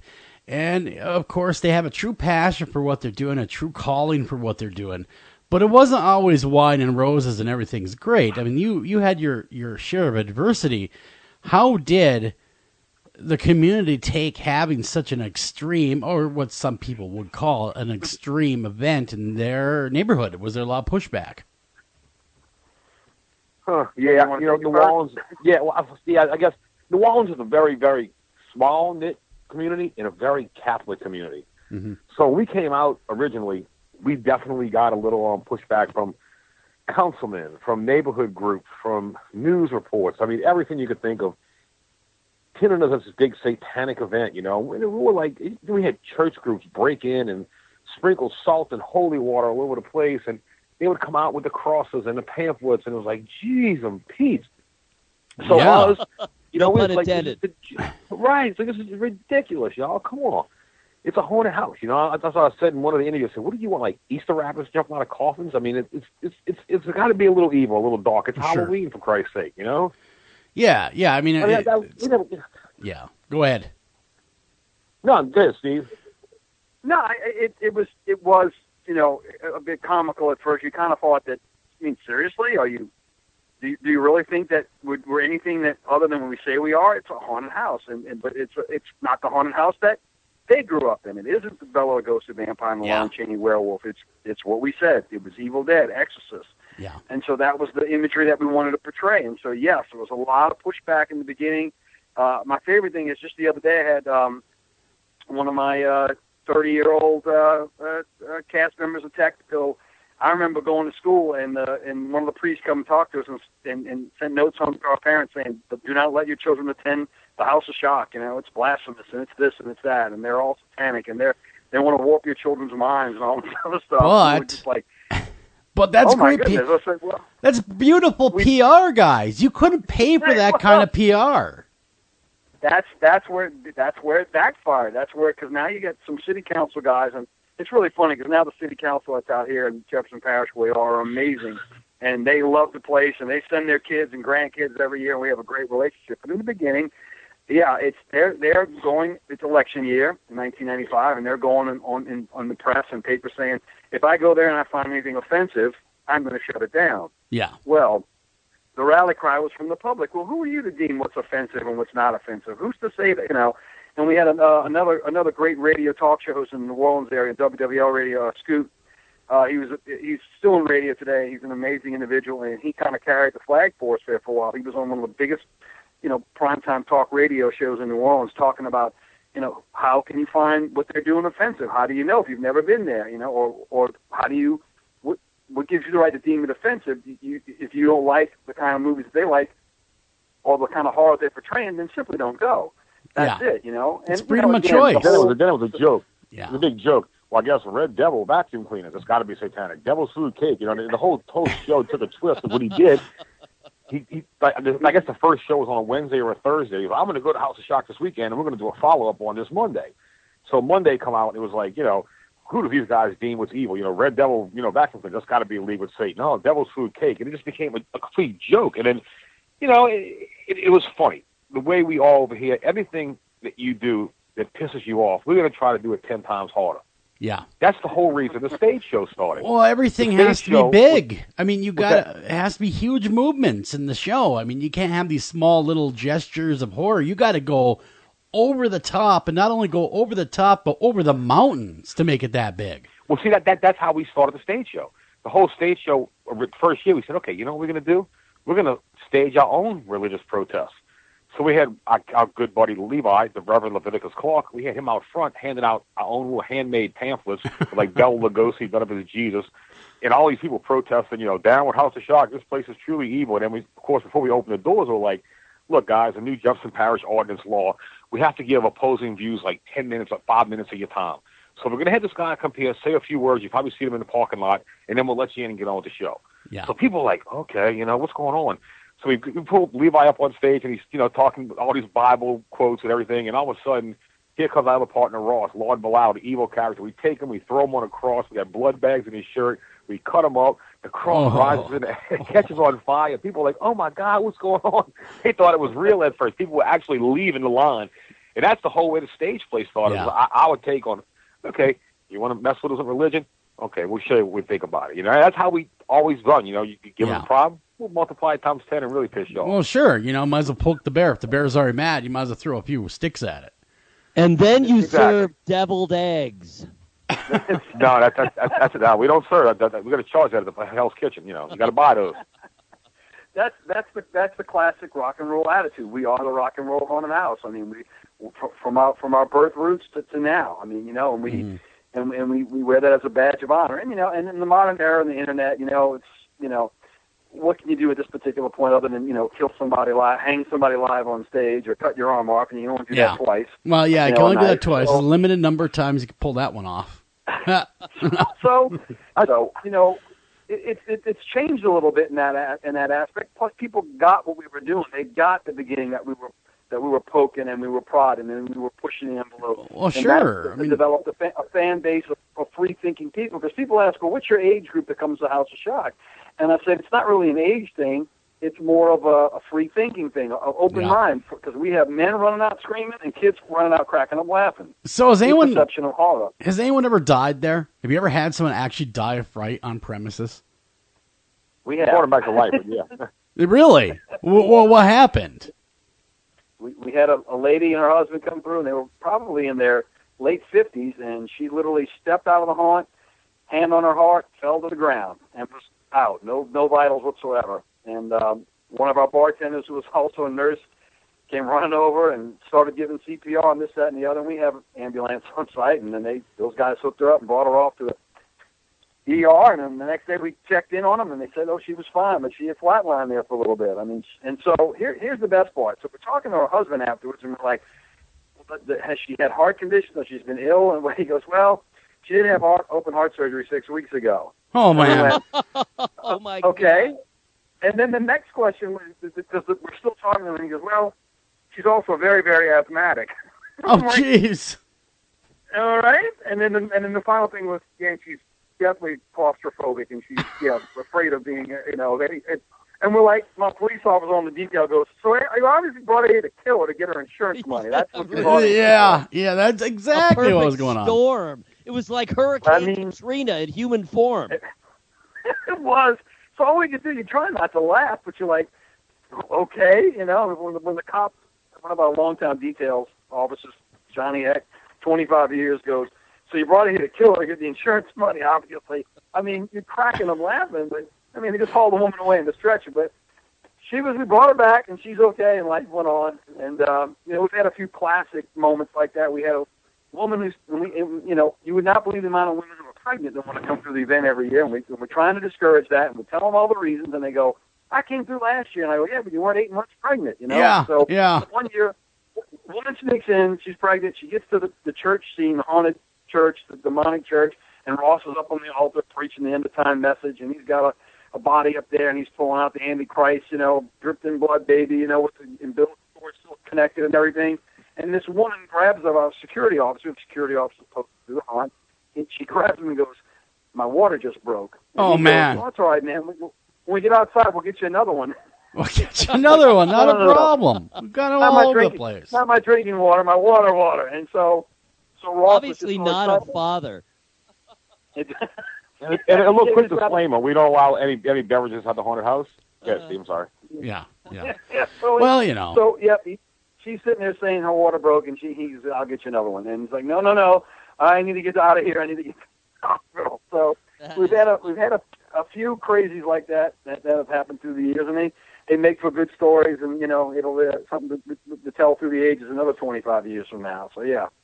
A few of those. Yeah, I would imagine. I would imagine. Now, this is the Thursday edition of After Hours AM, and generally speaking, traditionally this has been the paranormal heavy show, and all of them are, actually, to be honest with you. But what do you guys think about ghosts and hauntings and all that stuff in New Orleans? After all, it is one of the most haunted cities, allegedly, in the world.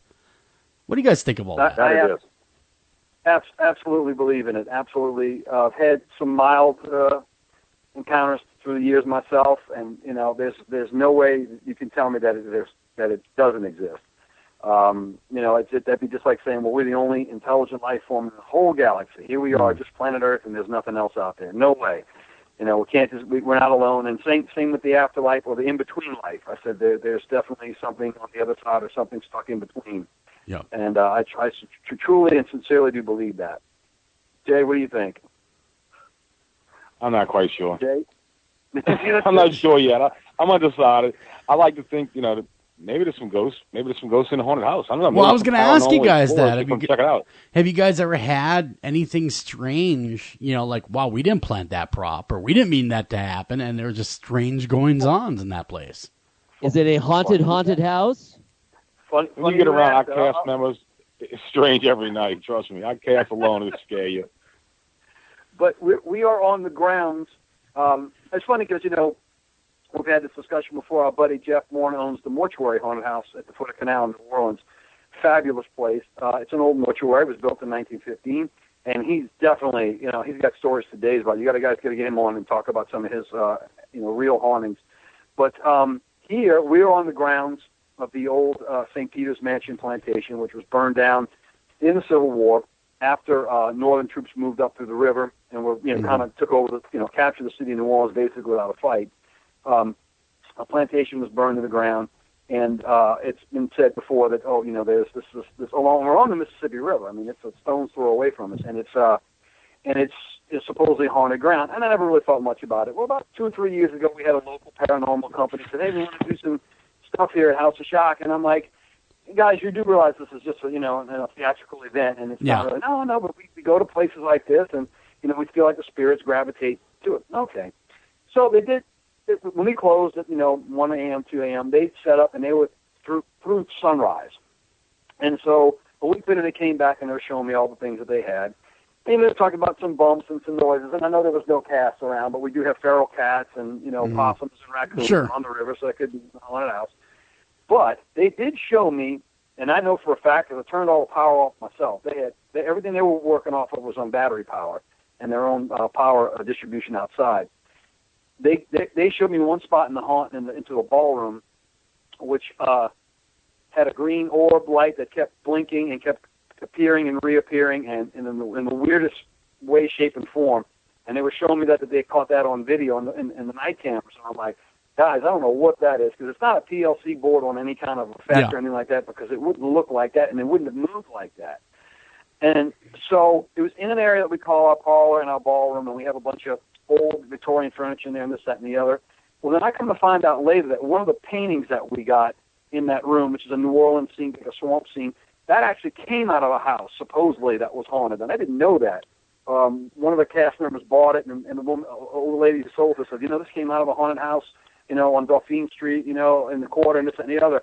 And so, here it is in that room where this green little dot keeps appearing in a little bit different shape every time in a little different position.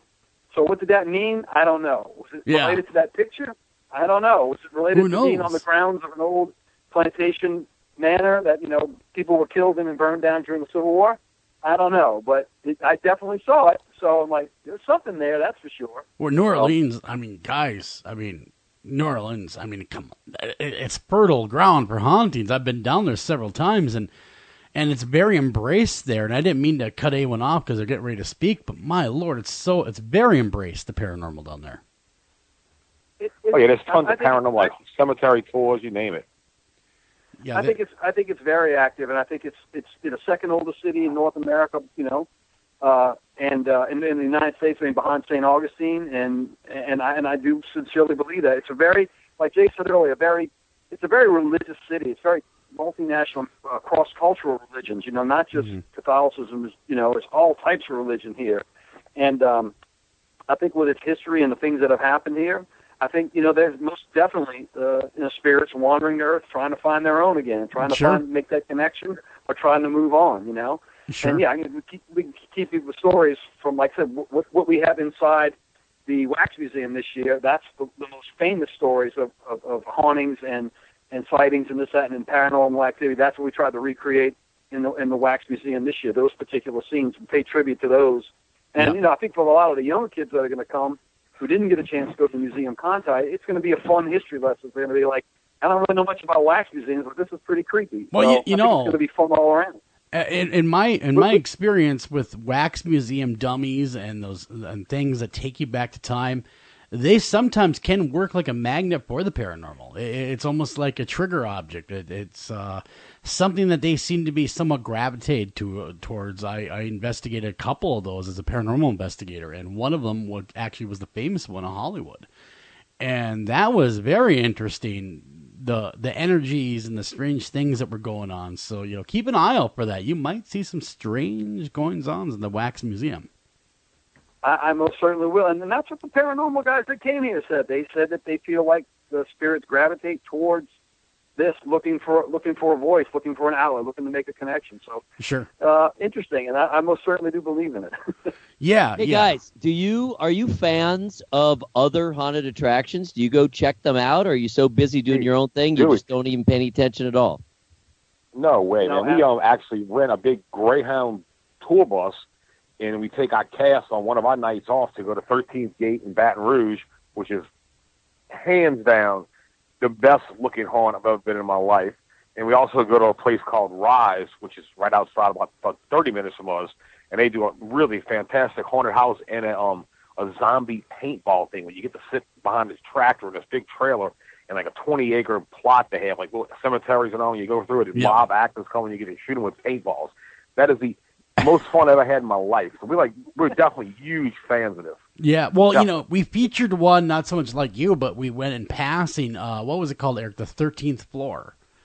Yeah, we just mentioned that one. Yeah. Well, they're also more like a franchise, I guess. It's in 4 different cities. I was going to ask what's the difference between a franchised one and yours, because I would imagine the franchised one. Not to say it's not as good, but it's got to lose a little bit of its flavor, being it's so chained out there, and it's not just one that they concentrate on; it's many. I would think it would matter who the owners are. You know, they take pride in their event, and they make sure they have a standard throughout the country. Then I'm sure it's fun. You know, I mean, I haven't been to any of their events yet, but I hear they're very good, and as long as you have pride and you take take some control, don't just hand it over to somebody. Here, use the name and do what you want. Is it kind of like radio? We're all, like I know a lot of radio hosts, and we're all fans of each other, and we're all friendly and stuff. So when you show up at a I don't want to say competing haunted house, but there's definitely, I'm sure there's some respect and love there for them as well, and they pay homage right back to you guys. Yeah, they have buses and they come see us. It's the same thing, Very cool. It's free, hang out, no big deal. That's very cool. It's fun if you speak with Dwayne. I've seen Dwayne do several interviews in press and stuff, and go, how do you feel about your neighbors down in New Orleans, the House of Shock? He goes, that's where we have to work so hard here. I'm like, that's a great compliment. And and Jeff born over at the mortuary will tell you the same thing. Oh, I cut my teeth on House of Shock. It's one of the reasons why I decided I wanted to get into doing a haunt in the city of New Orleans. They're in New Orleans. We're in the suburbs. We're right outside. And so he's like, oh, I don't want to have to go up against House of Shock. I'll do it in the city. And, and it's like, we feed off each other. We're like good nightclubs. If you're going out partying, you're going to go to one club and it's good. You want to move on to the next one. So we encourage everybody to go to all the haunts. Spread the love, man. Spread the love. And when when you come in, you come in our yard, and we have big old posters from all the haunts in the area. They bring a poster, put it up in our yard. Sure. It's your target market. Anybody that came here is a haunted house fan. So what better place to have signage? You go, hey, we can go check that place out next. So there's no, it's not like a competition thing to us. We just love it, man. We love haunted houses. It's in our blood. And that's why we do it. Yeah. I was going to ask you guys, what's it cost to run through there? If someone's listening right now and they want to go and check you guys out this Saturday, what's it cost to go through the haunted house? You've got your general admission ticket is $30, and that's going to take you, obviously, to come down the street. All the outside activities are free. So like I said, if you don't have enough courage, get some liquid courage at the bar, get your ticket. $30 to give you the whole walkthrough on a modest night. It's probably about 20-25 minutes. It's pretty big. And then we have a VIP line. Just get you in the haunted house fast, so a fast pass, and that's $55. And that gets you to skip the line and gets you into the haunt, a lot faster. Which for some people is great when it gets to be real busy. Yeah. It's like, hey, I want to go out tonight. I want to go to House of Shock, but I don't want to spend my whole night there. So they, spend a few more bucks and they can get in and out quicker. And $30 and $55 are our ticket prices. And again, we encourage everybody just to come down the street and check it out. Because if you see all the outside activities and you go, well, gee, this is a lot of fun just being out here. I got to see what's inside. Is this what you open that Pandora's box? Is this what you guys do Is this what you guys do for a living now? I mean, is this pretty much what you guys do for a living, or do you guys both have not at normal all. day jobs? Not at all. We all have day jobs, all of us. Yeah, I wish it was. I wish it was too, but it is still part time for all of us. It's but it is our annual, gathering, and all the friends that because we all work different jobs. I work on the road 6-9 months out of the year, but I know for 3 months out of the year I'm going to be here in New Orleans with all my friends and people that I don't get to see all year long. So it is our celebratory time. It is our holiday. It is our Christmas, our Mardi Gras, our Halloween season all rolled into one. So we get to spend time with our family and friends. And I wish we could say it was full time, but it's not. But sometimes if you turn your passion into your job, then you're not as passionate about it anymore. Yeah, that is true too. That is true as well. Because once it becomes a profession, it's no longer fun anymore. It's no longer a labor of love. It becomes a real labor for money. It becomes a job. And I'm not bragging, but I have a wonderful job. I get to go around the world with bands and light fireworks to music. I can't think of a better job. I'm very blessed. I'm very fortunate. That is a good job to have, right, Eric? Yeah, there are worse jobs, Absolutely. You could even in the touring industry, there's worse jobs. I've got one of the good ones. I'm not complaining. You'll never hear me complain about work ever. So I cook fries at rallies. It's awesome. Nothing wrong with that. Everything. There are no small jobs. No, well, I'm kidding. Yeah, unless you're a radio host, and then you're going, oh my God, and you start choosing. You're like, how did I get here?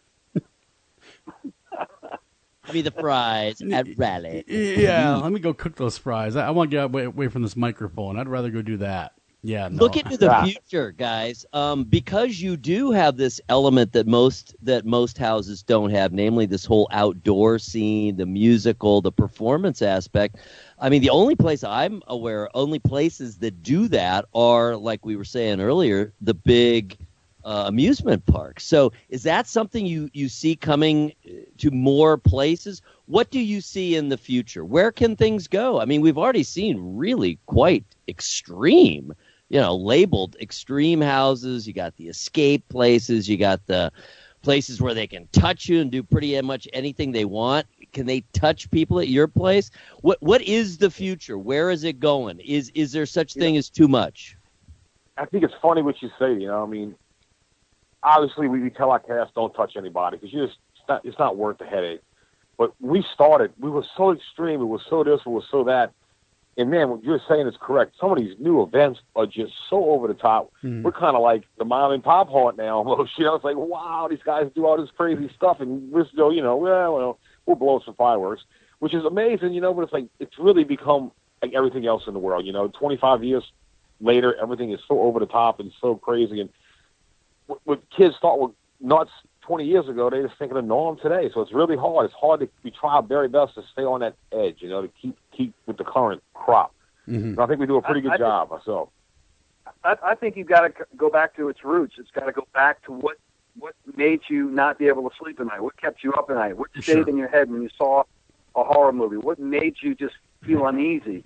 And I think that has to turn a cycle, because everything musically, life, fashion, everything will go through its life cycle. 5, 10, 20 years, 25 years is an amazing career run.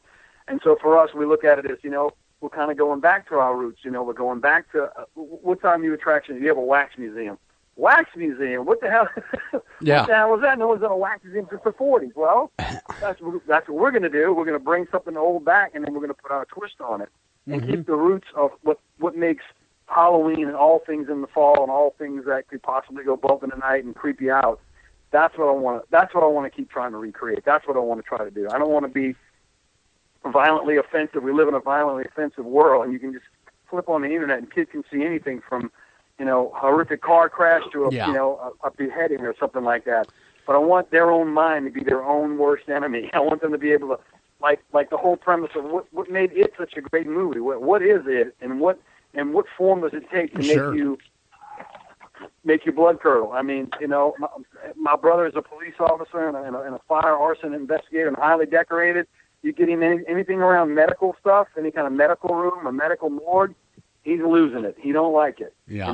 So when you can find something to tap into the masses and strike a nerve and make people feel uncomfortable and uneasy, then you're at a House of Shock event. You're at a House of Shock haunted house. So that's our goal. We got to just keep trying to find that nerve and tap on it. Yeah, absolutely. Absolutely. I'm going to go visit Steve and Jay down there. House of Shock, New Orleans, this weekend, this Saturday, in fact, kicking off. And you're not going to be disappointed. You heard it all. There's a lot of new stuff. There's a lot of old stuff. There's a lot of tried and true stuff. But really, at the end of the day, it's a great time that you're not soon going to forget. Like I said, I walked through there about 10 years ago, and it was a lot of fun. It was a party atmosphere, and it did not end once you're out of the haunted house. It just kept going.